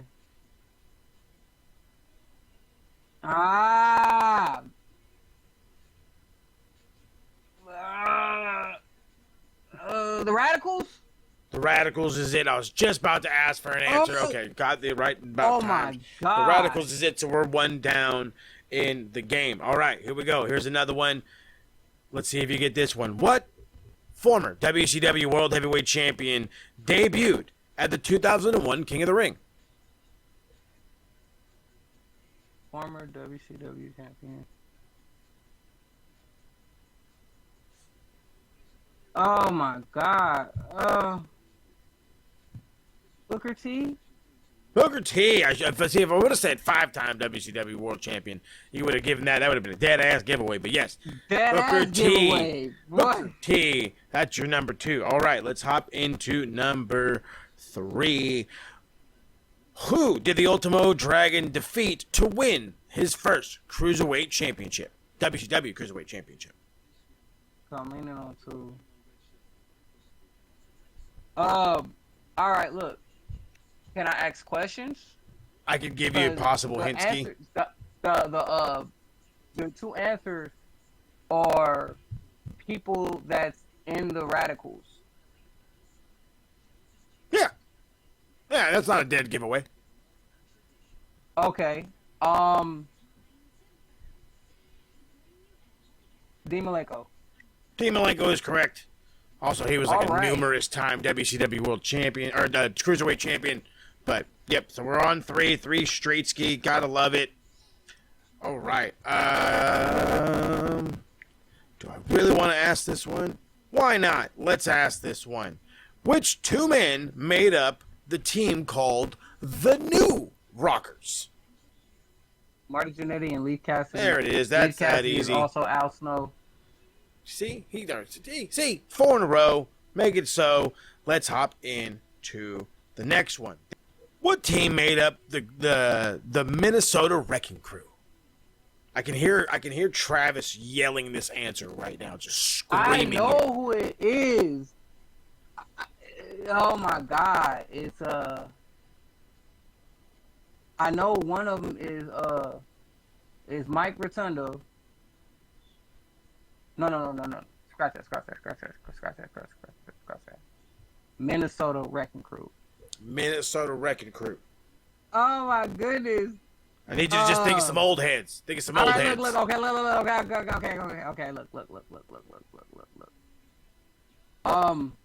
Arn and Ole?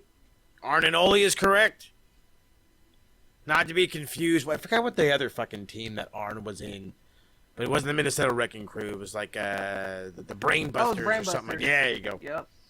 Good shit. Gotta love it. Well, All right. I almost said the Varsity Club. Almost, right? Damn. 5 for 5. Gotta fucking love it.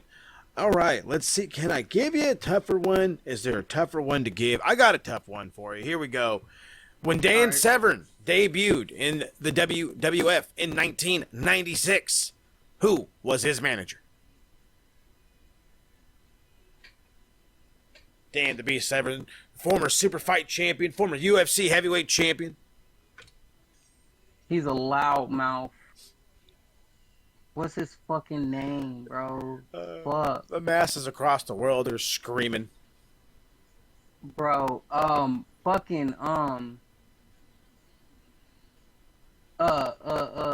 Cornette. Jim Cornette, Corsplat. It is that dirty dog, Jim Cornette. 6 for 6. And one more would get us in trouble. So let's not do that one. Let's hop in to number 7. You're not supposed to talk about this guy. I don't give a rat's ass. Who did Chris Benoit defeat at WrestleMania 2000? Oh, man, it's not him. All right.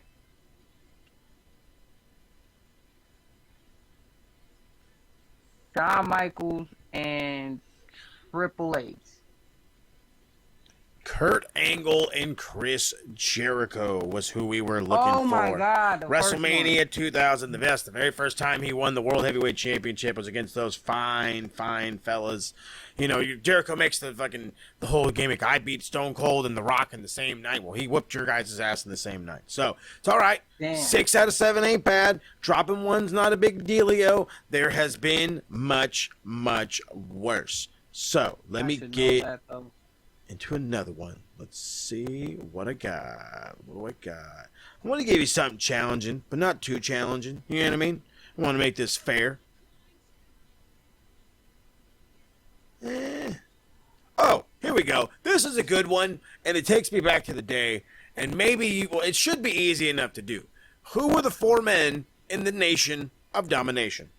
Are we talking about the original incarnation of the Nation of Domination? Farouk, D-Lo, Mustafa, and I want to say Mark Henry, but I don't think that's the original. Was Mark Henry before the Disciples got up in there? Farouk, The Rock, D-Lo, and Mustafa. I really wanted to see if D-Lo had a different name, but he did it, and you are 100% on that one. 7 out of 8, and we move on to another one. Let's see. I gotta give a tough one. Gotta give a tougher. You know what? I haven't thrown this question out for a while, but it's been on the show many a times. Everybody should know it by now, and if you don't, you're failing at something, and that's not my fault. Who is the Midnight Rider? All right, look, was it a gimmick, or this was actually a wrestler? It was an actual wrestler. Okay, Dusty Rhodes. Dusty Rhodes is correct. That's 8 out of 9. And on the last one, we're going to do a great one. Marcus Bagwell and Scotty Riggs formed this legendary WCW tag team.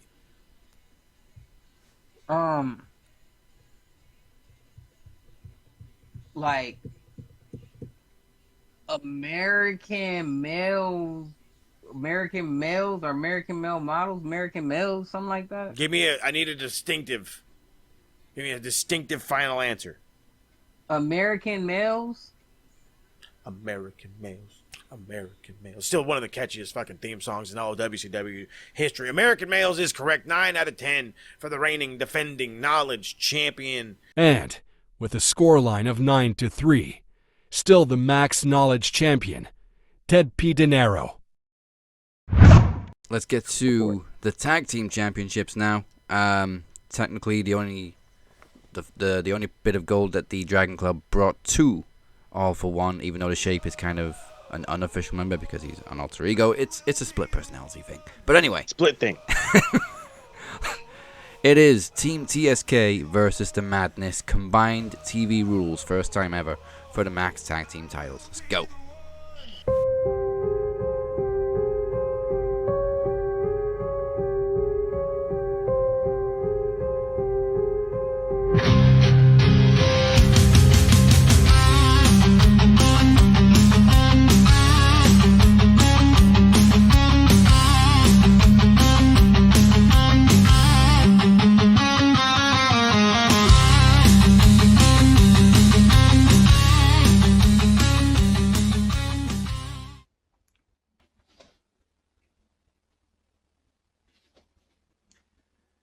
It is finally time to defend the Max Tag Team Championships. But this is very uncustomary for the Shape to compete under TV rules. So I'm going to keep this short and allow the Demoness to take care of you, because let's face it, it's a combined time victory, and DC's probably gonna go about 27 minutes anyway. The Shape is glad to be defending these championships against an actual tag team, due to the lack of competition that we have had during this reign. The Carolina Reapers bitching out several times. Moses Marquez, we have the utmost respect for you. As do we have for Daniel Crimmins. And let's not forget that at one point you two were the longest reigning tag team champions in Max Wrestling, until the Madness took over. So, if this is the end, then at least we have some comfort in falling to a worthy tag team. However, if this reign continues, may God have mercy on the souls of any tag team that tries to come for us. Because sooner or later, everyone gives in to the Madness. So, allow this to be either a passing of the torch or a teaching moment, a message or warning to stay away, far away. Because sooner or later, anybody that crosses the shape is never the same again. And anybody that crosses the demoness wishes they hadn't. Moses Marquez, you have faced me, the shape, one-on-one. You have faced the demoness, one-on-one. And Daniel Crimmins, a worthy competitor and a rival of the captains at one point. The two of you are the most worthy souls to challenge us. And for that reason, and that reason alone, you will not be destroyed. You will have a fair fighting chance. So let's see what the clock of doom presents for us. Over to her.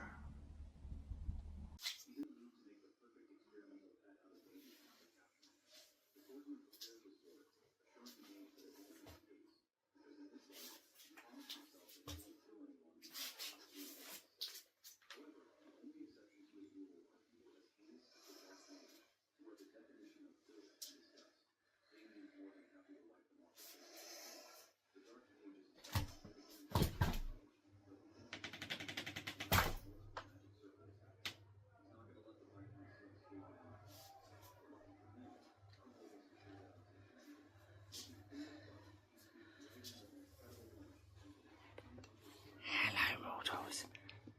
It is us, the Demoness.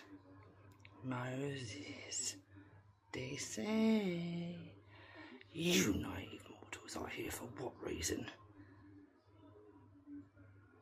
There's no way in this lifetime you or Mo will ever take our belts. You are not worthy of us, the shape Demoness. You think that you can come in here and preach to us? Moses, I have destroyed you more than once. DC, I have cursed you over and over. But obviously things changed before, and the captain took our place because you thought you could dethrone us. You mortals never learn. You cannot dethrone, you cannot kill, you cannot destroy. I can. I am a being of darkness. I cannot die. And thanks to somebody else, I am immortal. So no matter what you, Moses Marquez, or Daniel Crimmins do, me and the shape over here, you can't destroy the undead when they're already dead. But I can promise you this, by the end of today, you two are not walking away with our tag belts. Because I personally will make sure of it. I will make sure you both bleed. I will make sure that I set fire to both of you and turn you both into dust and ashes. Do you think you can stop me? Do you think you can stop us? You will not stop us. Why is that? Because I am the most powerful weapon in Max Wrestling. And if you know your history, you know it's true. So what can you do to us? By the end of today, you will be no more, and it won't be hell I drag you to. No.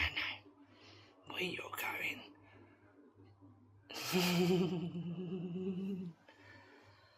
you will suffer every consequences you have ever done. You will suffer in pain.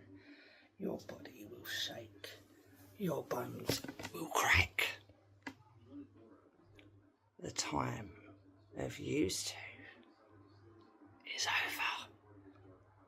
I will see you both soon. Everybody dies.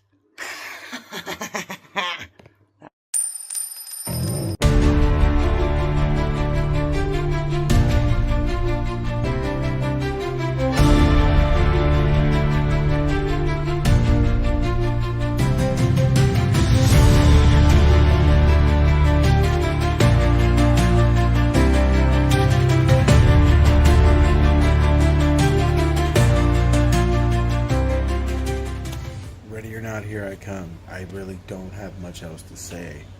Because, truth be told, I'm not as ready for this promo as I thought I would be. But you know what? The fact of the matter is I'm not scared anymore. I hope you can hear me all the way in the back when I say that I'm not scared anymore. You can take my soul. You could rip out my tongue, for those that remember the old days. Hell, the Shape could smash me with his hammer. I could be obliterated into a million pieces. But I'm not scared anymore. And I think that's why this is going to feel so sweet at the end of the day. Because the fact is again, as ill ready as I am, and as, I guess ill prepared is a better word, and I guess as off the noggin as this is going to be, I guess I'm ready for anything and everything, because the fact of the matter is this match fell in my lap. The fact of the matter is there needed to be a name added to the list, to the main card, to the match card, to the attraction, to the event, because it needed it. Not because I earned it, not because luck of the draw, but because it was needed. Unlike Goldberg needing another title shot, but us needing another Okada and Omega, I am needed for these events. So I say again, I'm not afraid anymore. So come at me with all your power, all your might, all your magic, because I'm ready for it. Because you see, Demoness, I've got a little magic of my own. Even though, you know, this firepower is meant for her, not for the other guy. For the other guy, it's the simple fact of knowing that, truth be told, I am the heart and soul of this brand. Not of this television division, not of this tag team division, not of... I am the heart and soul of Max Wrestling. When the cap ain't there, the TSK steps in. When the TSK is needed, we answer the call every single time, and it's always a hit. Every single time we bring in the views. Every single time it is must watch, which is exactly why it had to be me and a member of the TSK in this impromptu throw at you match, because we need the names. You need the TSK.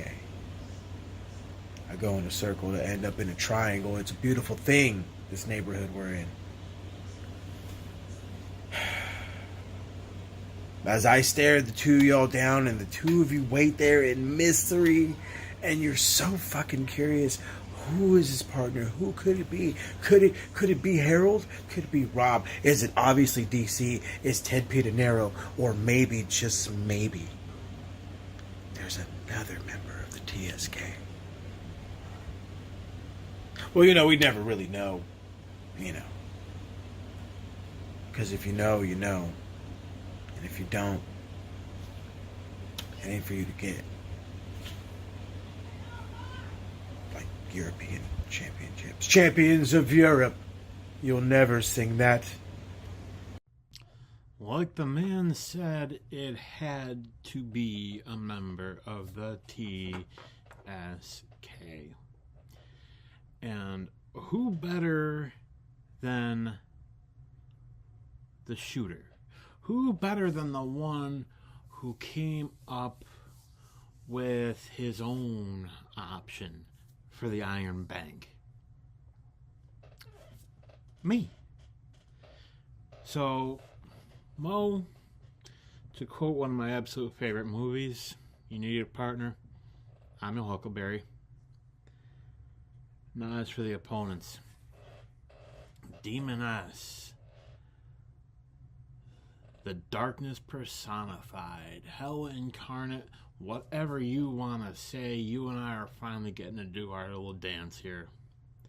See, what sets me apart from all these other people is I walk in the darkness. I live in it. I live in the most dangerous place possible. My own mind. I bend in that darkness. I am comforted by that darkness. So whatever magic you got, taking souls, ripping out tongues, whatever, bring it. Because whatever hell you unleash onto me, I'll take it with a smile. And I'll return it right back to you.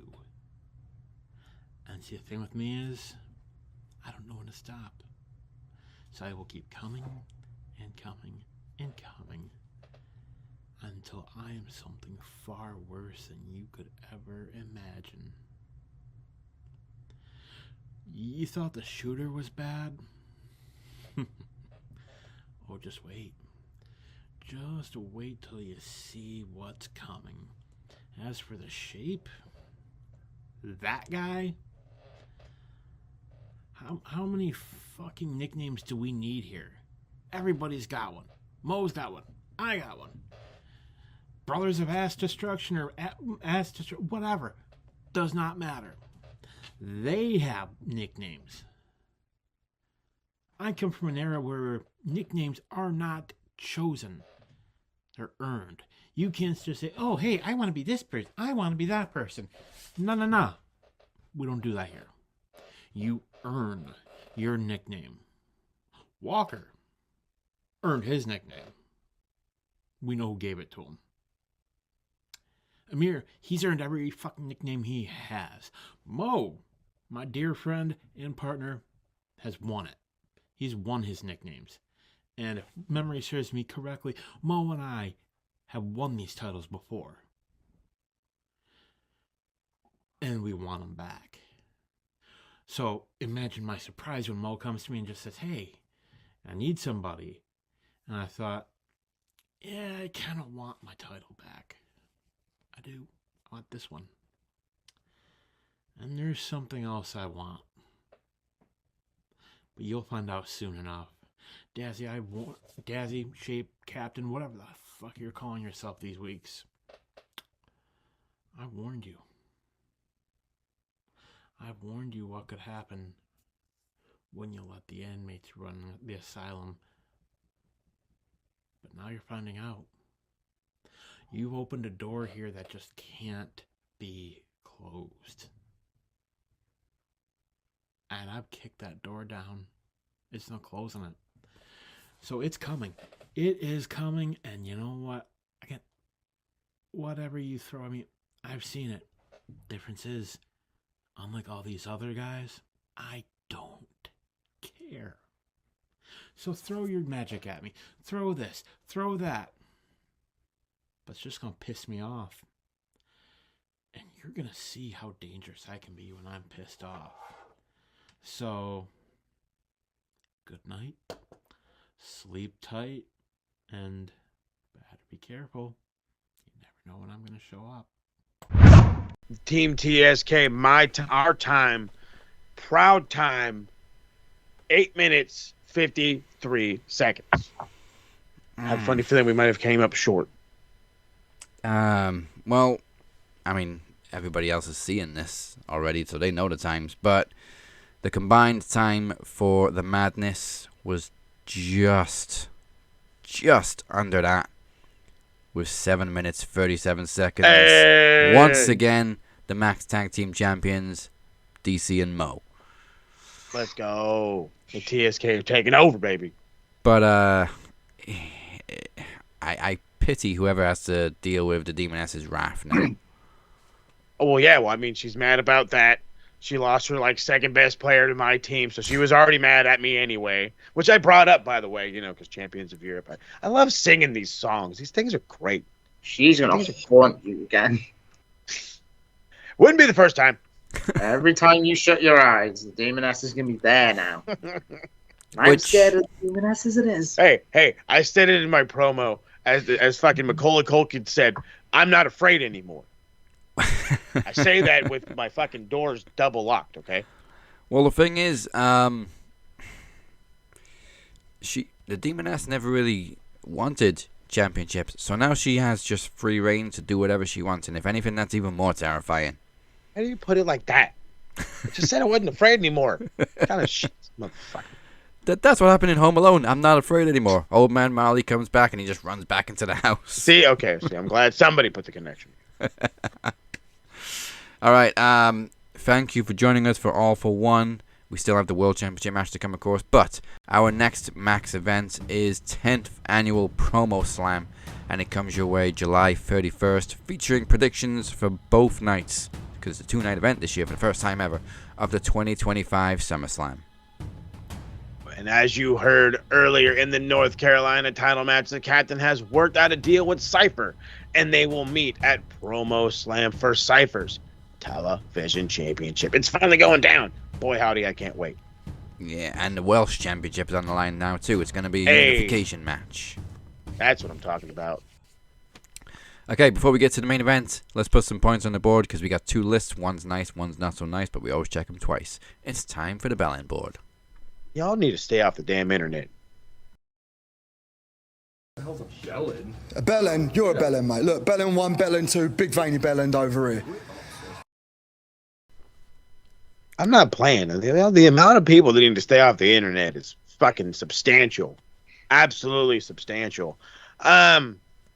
So, shout out to the former Welsh champion, formerly known North Carolina champion, big dog Chris Reid, always sending us some goodness, and sent us a beautiful one by saying that he claims that John Cena will retire and then join Vince McMahon in whatever new fucking wrestling promotion he starts up. So, I mean, Stevie Richards, I like him. You want to know why I like Stevie Richards? Because for a long time, and I think maybe he still does it, he had like this little YouTube channel where he would like show people like how not dangerous some moves are. You know what I mean? And I'm like, oh, hey, that's cool. Good on you. And then you go on the internet and say stupid shit like this. Yeah, I like Stevie I don't Richards' get it. breakdown videos. Like he like just diagrams and everything. The one with Nia Jax was great when he showed off how dangerous her reckless bonsai drop was. Beautiful. Oh, See, that's what I'm talking about. Speaks good about wrestling. I'll give Stevie Richards his due. Again, but when you decide to say dumb shit like this on the internet, you got no choice but to come at you. So, as you can tell, the boys like you. So if the boys like you, I'll cut you a little slack. So we'll just go with 10 points because I don't think that's out of the realm of possibility and all God honest reality. I don't think that is. But at the same time, I think when John walks away from the E, he's walking away. That's it. Done. Yeah. Ball game. Yeah. So cut you a little slack. After this. We gotta talk about Kevin Nash. Oh geez, yeah. Because there should be no body in the proper mindset that should believe that a 60-some-odd-year-old Goldberg should be defeating a very young and healthy Gunther via a squash. Facts. So, I mean, I could see him getting a win in like a fucking cheap way or whatever. Somebody fucks up, Gunther gets interfered, whatever, just to be a fucking prick. Sure, why not? I guess I could see it. I don't want to see it, but I can. And in this instance, I don't want to see any of it. And I don't ever want to hear of anybody thinking that kind of shit either. So Kevin Nash being on the board before, you're no stranger to these points. You'll get 15. You goddamn know better. He was on the board before. Now he's got 40. Hey. We got to give Tony Khan points. I'm going to give him 40 for two reasons. Damn. So number one, this fucking unified title. Yeah. So we thought it was merging the Continental title and the International title. And they can't call it the Intercontinental title because WWE have the trademark or whatever. But we thought that was it. Semantics. New title. But no, apparently both titles are going to continue existing. The unified title is going to be separate. So what the fuck are you unifying? Why are you calling it the unified title if it's not a unification of two titles? It doesn't make any sense. It really doesn't. Not at all. The literal definition of unification is brought together. Unified. It's combined. So you're not unifying these titles. You're spawning a new title off of these titles. Like fucking Shin Godzilla. Yeah. It doesn't make any sense. Call it something else, fine. But if you're going to call it the unified title, then get rid of the other two titles. Yeah, unify them bitches. So 20 points for that. And then 20 points for the Mercedes Moné comments, which I think was on the press call, actually, where he said she doesn't have creative control. He has all the final say, so her push is all his call. If anything, that makes it even worse, because it just shows how much you're fucking simping for her. It really does not help your cause by any fucking stretch of the imagination. You're either stupid for actually giving her all this creative control and then denying it, or you're stupid for pushing her this fucking much and giving her all these fucking big wins that she doesn't need. So another 20 points. 40 points for TK. He's on 280. Jesus. You got any beer? I'm going to add an extra 20 points onto Tony Khan. Oh. An excuse of why he's not using Britt Baker. What's his excuse? Apparently, it's the... I think, did he mention something like there's a quarterback and he does like rotating? Something along those lines. Oh, that's right. Yeah, he tried to use a fucking American football analogy. I'm like, you do know you run an English club, right? Yeah, exactly. And Britt Baker has not been on television since November. So, and apparently she is seeking to be released from AEW, according to BodySlam.net. But I don't think we'll see Britt out of AEW till at least back end of 2026. But not mistaken, she had signed I want to say she had signed a new contract, and I'm pretty sure she's stuck till 2027. But I could be wrong. So I'm with you, dude. It's another one that there's no reason she should be out of the spotlight this long. For a little bit, fine, whatever, cool off, do some shit. But it's like, at this point, you're literally telling her, hey, go be a successful dentist so you don't have to be here. And she's like, okay. She'd kill it. She's going to say no? On CNA. No, yeah, again. So I'm just looking at the list, and Skype have 30 points for obviously fucking up our show, which is why we're now on Teams. So another non-wrestling related one, I'm going to give 50 points to Spotify, because there was a new Captain's Revenge single released last week, and it was released everywhere except for Spotify. For some reason, it didn't distribute to them, and I tried re-uploading it just to Spotify, and they rejected it. So You can check out the traitor on YouTube and Amazon Music and Apple Music and everywhere else, just not Spotify, and until the album comes out next month. So 50 points to Spotify for fucking up my day. Oh, bastards! That's why YouTube's better. And we need to add at least another 10 points to Mercedes for one of the worst promos I've ever heard in my life. Oh, she couldn't even remember what fucking day the show was. Yeah, didn't she say Sunday? Yeah, and then she's like, I mean Saturday, and then the entire fucking Texas crowd was like, "You fucked up, you fucked up." I was thinking to myself, honey, you do know it's Evolution on Sunday. And then we don't the best. That's what she's thinking. The best comeback line that Toni Storm could have ever served anybody was she was just like, "Oh, I'll see you on Saturday. I mean Sunday. I mean whatever. Fuck, eat shit, bitch." That shit was great. I'm telling you, dude. Toni Storm is a fucking national treasure. She yeah, is. and this is why she needs to keep the bells. Mm-hmm. And how? Anybody else for the bell end board before we move on? Believe that's all we got. This is something from me you've not heard from just yet. I'm actually going to give 10 points to Triple H. Uncle Paulski. How? He's not been squeaky clean this year. Yep. It's not all sunshine and rainbows under Triple H this year. Of how he's booked the fucking women's division with Io Shirai as champ. Yeah. It's been terrible. If you watch NXT, Shawn Michaels makes the women's matches matter. That's better than the fucking men's division right now. And Shawn Michaels not all sunshine and rainbows with Shawn as well. Shawn needs a bit of work for the tag division because NXT's tag division is shit. Yeah, I'm sorry. 10 points to Triple H. I actually do have more too. I'm going to give 10 points to Jonathan Coachman. What's Big Coach done now? So he pretty much criticized Lyra Valkyria and her promo skills and saying he doesn't believe a single thing that comes out of her mouth. She struggles with promos and that Bayley and Becky Lynch are leagues ahead of her. And, well, yeah, they're going to be. They're a lot more experienced than Lyra is at promos.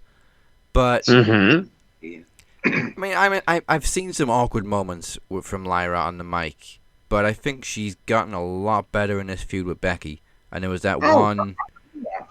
Oh, man, when was it? There was one before, not the last pay-per-view, the one before that. Backlash? Yeah, before Backlash. The promos from Lyra leading up to that were good. She had some fire in them. The thing is, I don't understand that people don't seem to remember the fact of where she came from. She came from two areas of the world that promos are the last fucking thing they care about. Yeah. So yeah, I mean, she has had some awkward moments on the mic, but I don't think it's fair to compare her to the likes of Bayley and Becky Lynch. Yeah, that had fucking been on the E for how long? At least 10 years. Yeah, I was going to say at least a decade. And Becky Lynch is one of the best ever on the mic. And you've also got Charlotte Flair, even though I don't like her as a wrestler, but her promo skills are unmatched. And also Bayley. For me, I think Bayley's a better wrestler than both of them. Bayley's promos are good, but I think Bayley's a better all-round wrestler. But I think Lyra's getting there. It was a slow start for her on the main roster, and then they put the Intercontinental title, and she's took off ever since. I'm a Lyra guy. I've loved her since NXT UK. Cut her some damn slack. Yeah. I miss NXT UK. She's still learning. She's still young. A little bit of criticism's fine, but to say I don't believe a word that comes out of her mouth is bullshit.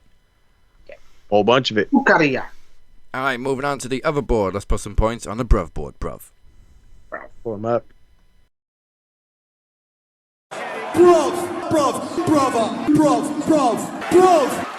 Brother. Yeah, I don't know either. I mean, Toni Storm obviously gets points for just being Toni Storm. Easy one. Like, I haven't seen much this week, so I haven't seen that promo segment, but I have seen her dancing around the ring, not wearing very much except for a cowboy hat. It was a great back and forth. Basically told her, you're not going to win the big one. And then, again, the favorite line at the end was, eat shit, bitch. So, it's great. I fucking love it. Tony Storm, if you're giving her points for promo skills alone, then I'd give like 25 because that shit was great. She's great every week. Every week. Let's go 25 points, yeah. I think DC actually said one time, if there was just a pay-per-view of just Tony Storm, it would sell. Yeah. It would. It would just be money. It'd be timeless. 4 hours of Tony Storm. Make it happen. Somebody make that happen. She could wrestle a broom handle for 4 hours and it would be badass. Any more points?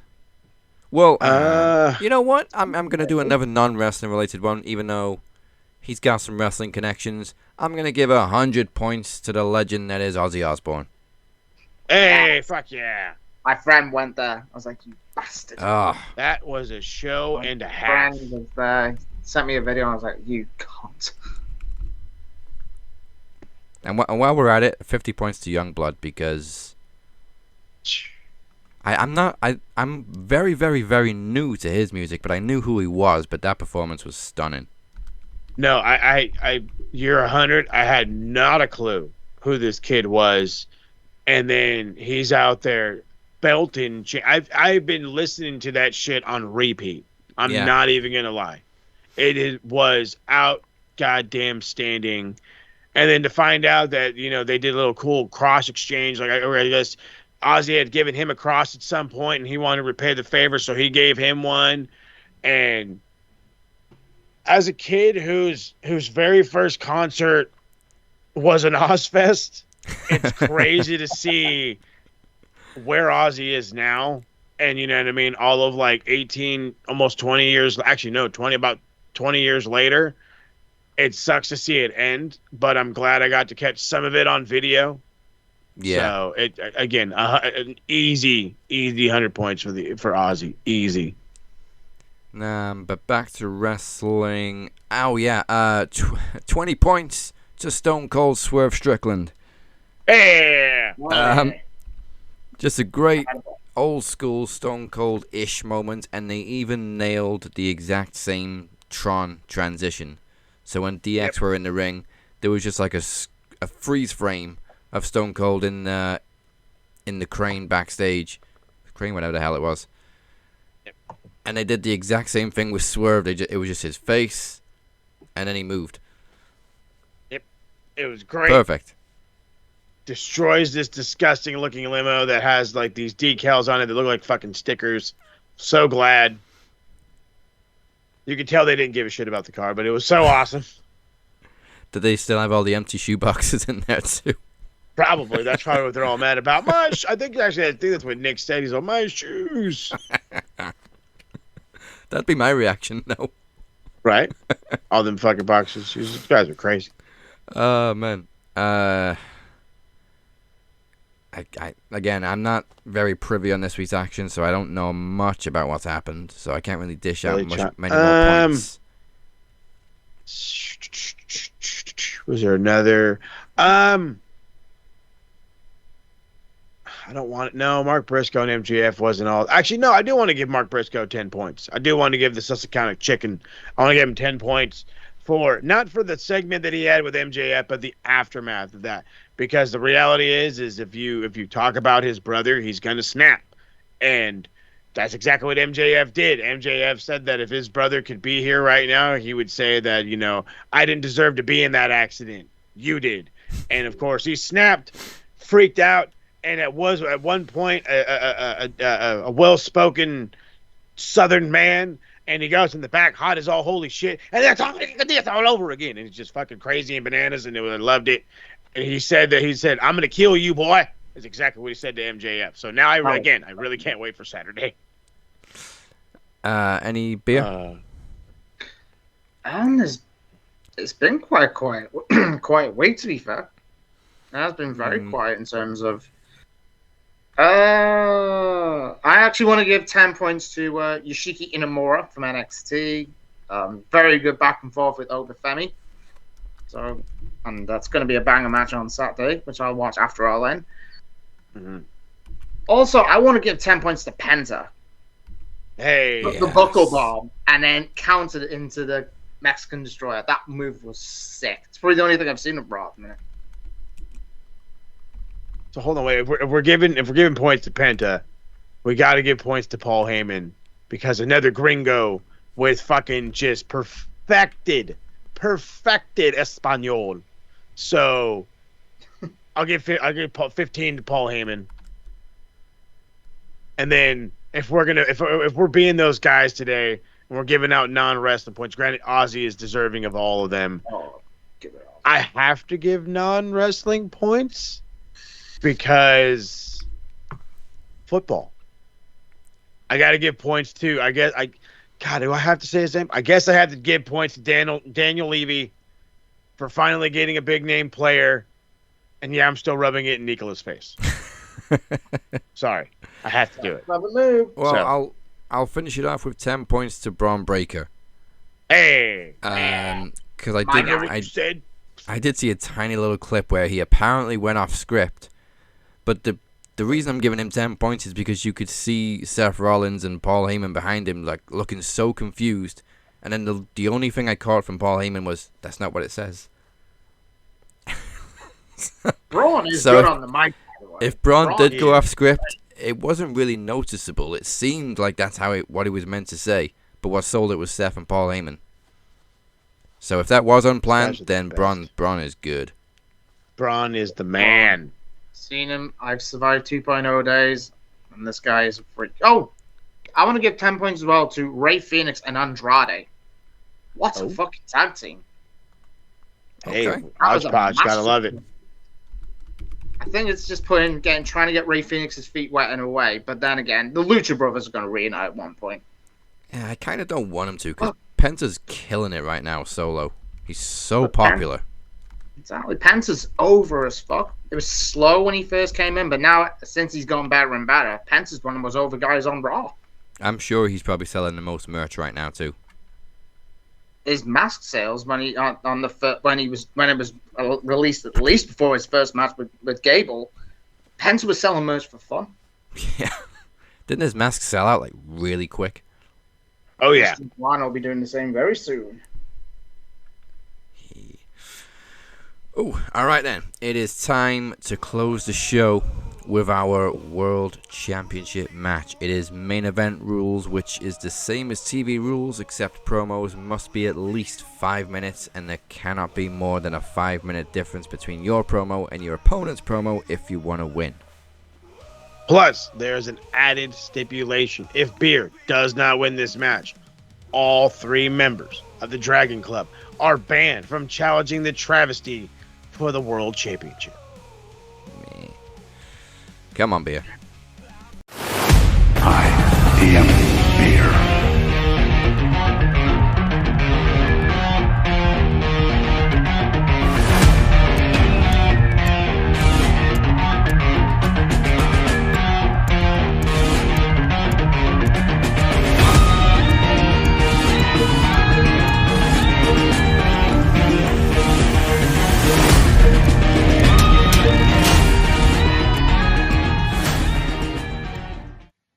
Didn't think that it would ever come down to this. You see, a year ago, when I became world champion, I had you could say, a little bit of a helping hand by a certain gentleman called Travis Anderson. But that was the Travis that I know. And the Travis that I see now, the Travisty, or I tend to say the walking disaster, is a changed man.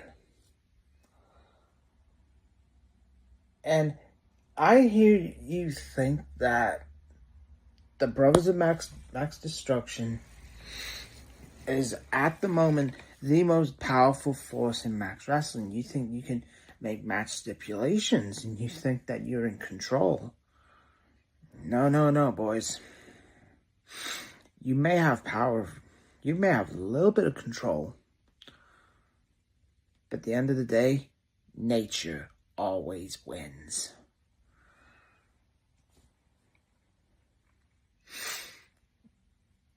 Travis Anderson was a friend. A guy I call a brother. But since you rode with your two other clowns, I brought back the bloodline. My family. Two people who I would seemingly die for. The two people I'd give everything. I put all my shit to one side if it's to save them.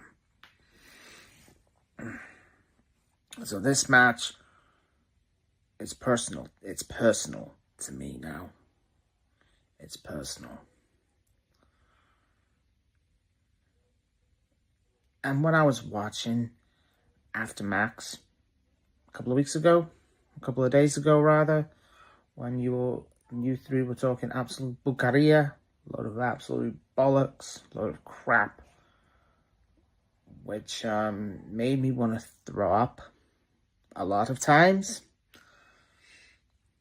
But thankfully, I remained a little bit professional and just did not puke. But you see, Travis, I don't know what sort of thing's going on in your brain at the moment, but all I know is with this, when I end you, you're going to run back to North Carolina, you're going to go and hide and literally leave yourself in the shit like you always do. When something goes against you, you run away. When you lose, you run away. You've had 5 title reigns. Some of them, you vacated the title, and what did you do? You ran away. And this time, when I beat you, I'm going to make you disappear permanently. Then we may never see you again. But I'm going to hold up to my end of the bargain. That if you beat me, Cap, and Phoenix will never challenge for the World Championship while you are champion. We've agreed to that. But when you wanted to up the ante a little bit, when you wanted to me to put my Iron Bank contract on the line, it just goes to show that me winning that is in your head. It's like a little drug that's spinning. Like a hamster's wheel. But I've already made my decision what I'm going to do with that. And your access was immediately denied. Thinking that I am going to put up something that I literally broke a record for. Something you, my friend, could never do. And you can do anything. You could bring those 2 other clowns with you to talk shit about me. You can call me what you want. I have no problem with Corey. But when you've got the little puppy dog running with you, Chris Reid, looking like the kid from what's his name? You know the little kid, from that TV show? Running his gums, all that other bucaria. I'm going to leave my family behind. Are you? Or are you going to bring them with you and fight your battles for you? That's all I would like to know. Or am I going to get the Travis Anderson that is a certified Hall of Famer when we end up bringing in the Hall of Fame? You will be in the Hall of Fame, my friend. But first, we're going to go and battle in the fucking desert. We are going to go to war. You can literally do everything. You can kick me, you can punch me, you can elbow me, you can make me bleed, you can make me vomit. You can make me do anything. I am prepared to have a fucking epileptic seizure, which I have been 12 years free. 12 years free. I am prepared to have one of them if it's to take your world championship from you.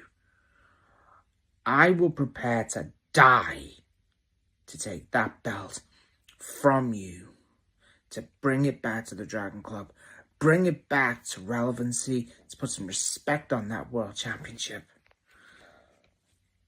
That world championship deserves the Dragon Club written all over it.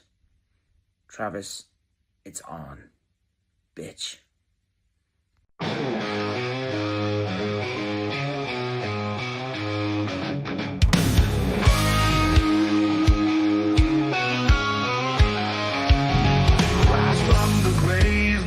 To dawn, North Carolina's dead reborn, walking tall across the land, talking that trash to take a stand.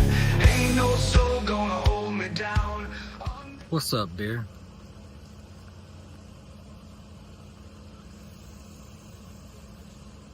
You see, the only reason why I chose the Iron Bank to begin with as the added stipulation is because, well, quite frankly, it's the only thing you have that I want. You have no other title. I already got the talent. You don't have any. You don't have anything that I want. And yet, for some reason, I'm still having to go up against you.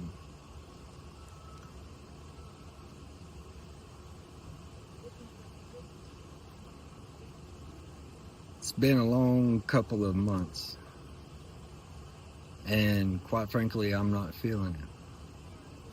Quite frankly, I'm not feeling this match. I'm not feeling Max.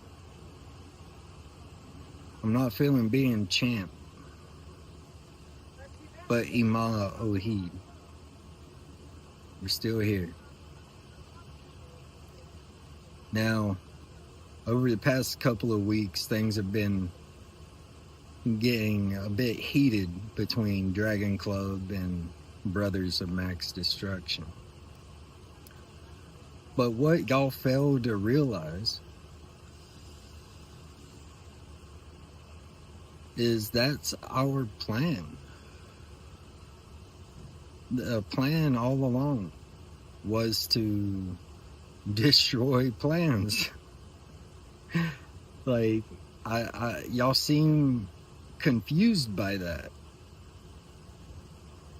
And y'all want to say that we're ducking challenges. I'm not ducking shit. Yeah, I had an opportunity to be in the Iron Bank match, but quite frankly, I got a lot of shit going on. You're lucky that I'm even doing this promo now.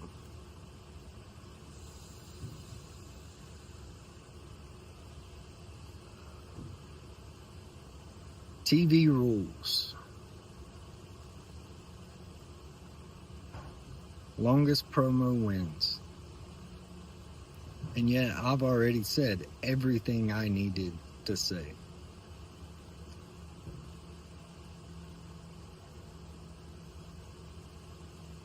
Captain, I'll talk to you for a minute. You know what? Fuck you. Fuck you.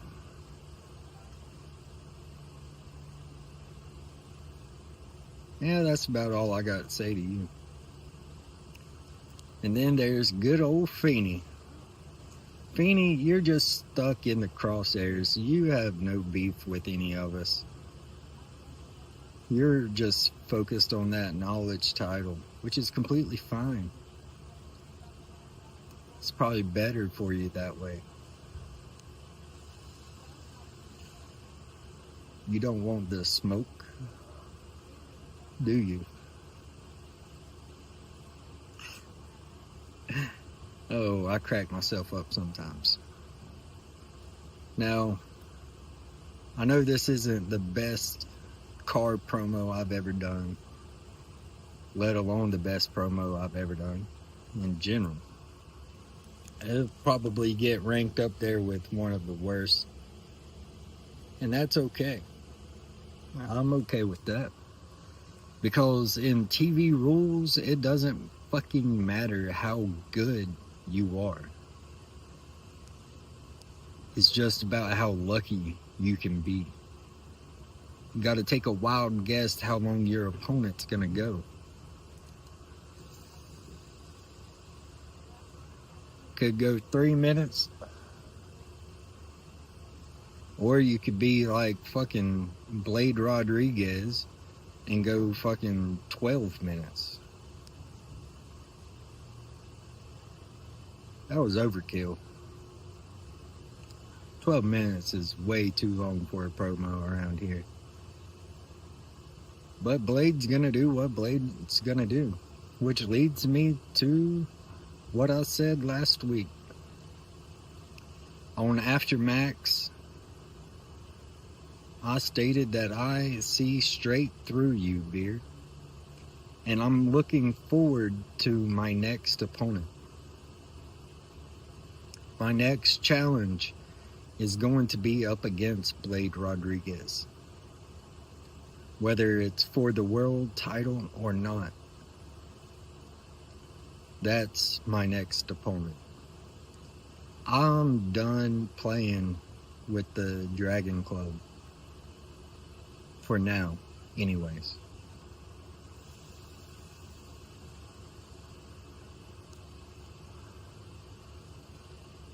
I'll probably end up having to have another match. Hell, Dazzy's probably gonna challenge me to some crazy ass cinematic bullshit with the stipulation of me having to get a Dragon Club tattoo. Or some stupid shit like that. I don't fucking know.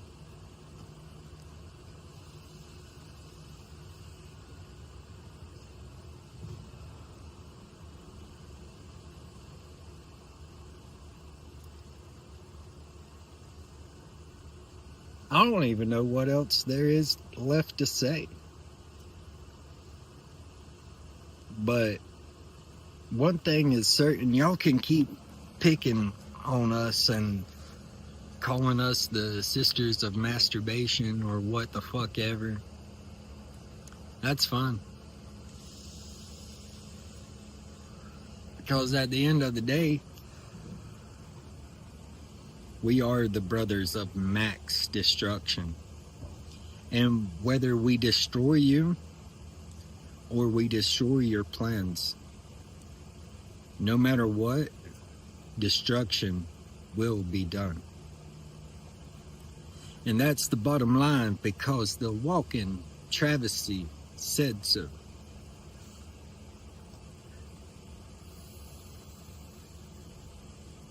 So,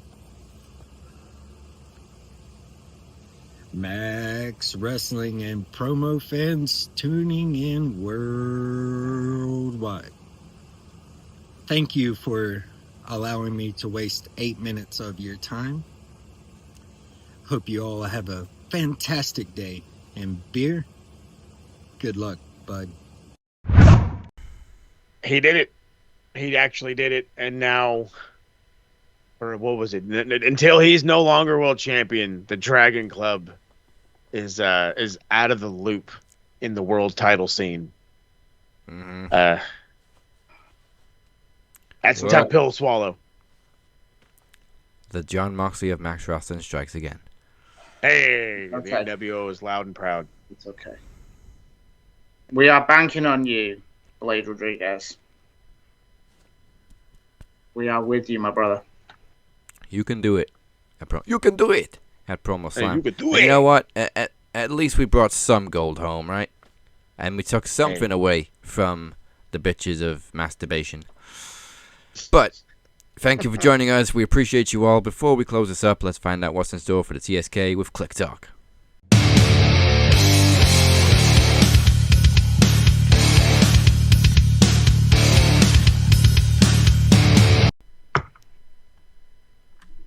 alternate endings. Love them. 3, 2, 1.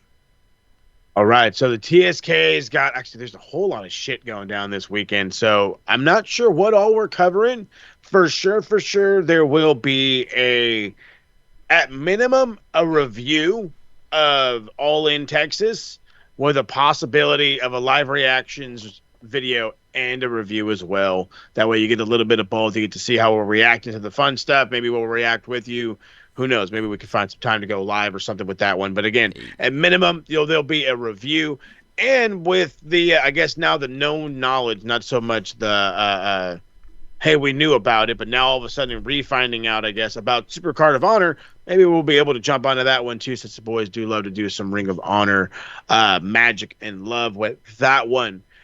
That's it as far as the boys go. There is some stuff coming from me, however. Max Footy Pod should be heading your way here very, very soon. And the reason why it's coming, again, I don't want to say late, it's coming at y'all hot and heavy because, you know, we're focusing on a little more American soccer. I have to say it with that, with the terribleness, than English footy at the current moment, just because right now English footy is all by what's going down in the transfer window.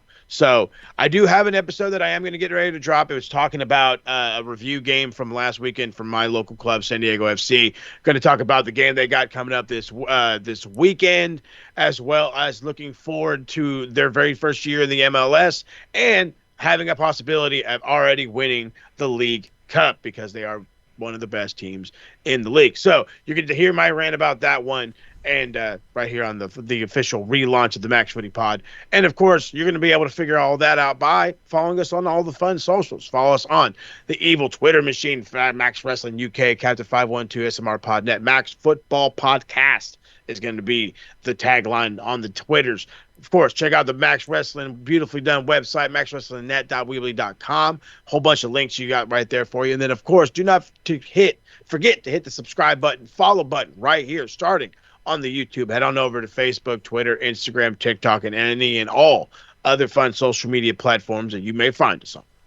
That's it, and that is it for I'd now. like to announce as well that my reviews of Raw, NXT, SmackDown, Dynamite, they are coming back. I have just had no time. My work schedule is kicking my ass, and thankfully I'm now back on a regular schedule again. So I will start with All In. I will make sure I get All In done. So that night's main event, I'll get done. And NXT, Great American Bash, I will get done. So stay tuned. My channel, JMB434. Like, subscribe. If you don't, fuck yous. If you do, then thank you. It means a lot. I will get them done. Gotta love it. Who knows? If things go south in Texas, we might get a beer showing on the TSK. Oh, yeah. Oh yeah. All right, it's been some interesting times for All For One. Thank you for joining us. We will see you next week for all the fallout from All For One and All In. Goodbye, and good night. Bang! I want a championship, mama! North Carolina championship is no more.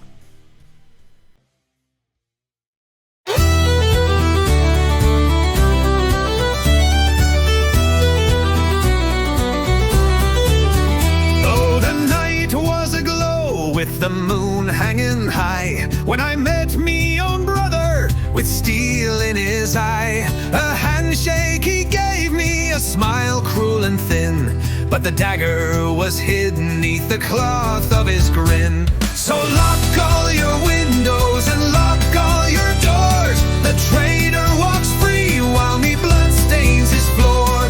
He sang me a toast and he drank to me name, then sold me in silence without an ounce of shame.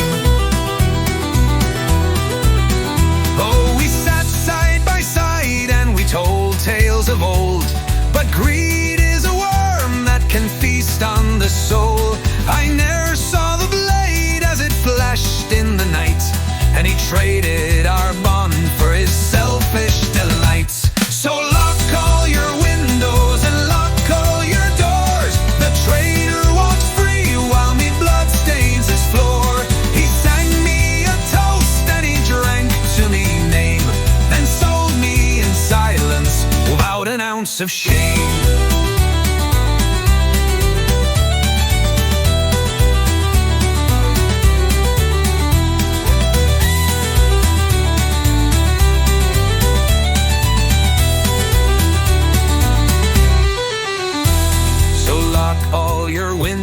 windows and lock all your doors. The traitor walks free while me blood stains his floor.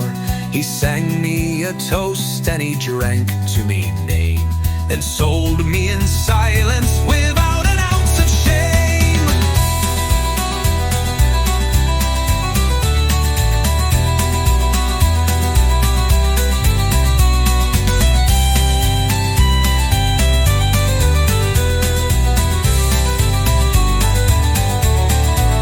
Oh, dance ye fine devils and stomp on the floor. The cold hand of justice comes a-knocking on your door. Let him drink in the light, let him dance through the night. Hurrah, me soul, says I, me shillelagh I let fly. So lock all your windows and lock all your doors. The traitor walks free while me blood stains his floor.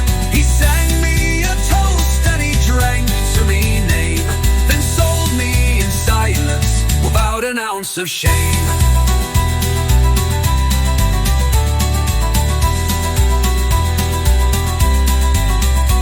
Oh, dance ye fine devils and stomp on the floor.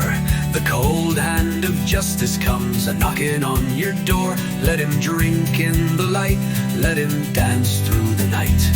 Hurrah, me soul, says I, me shillelagh I let fly. So lock all your windows and lock all your doors. The traitor walks free while me blood stains his floor. He sang me a toast and he drank to me name, then sold me in silence without an ounce of shame.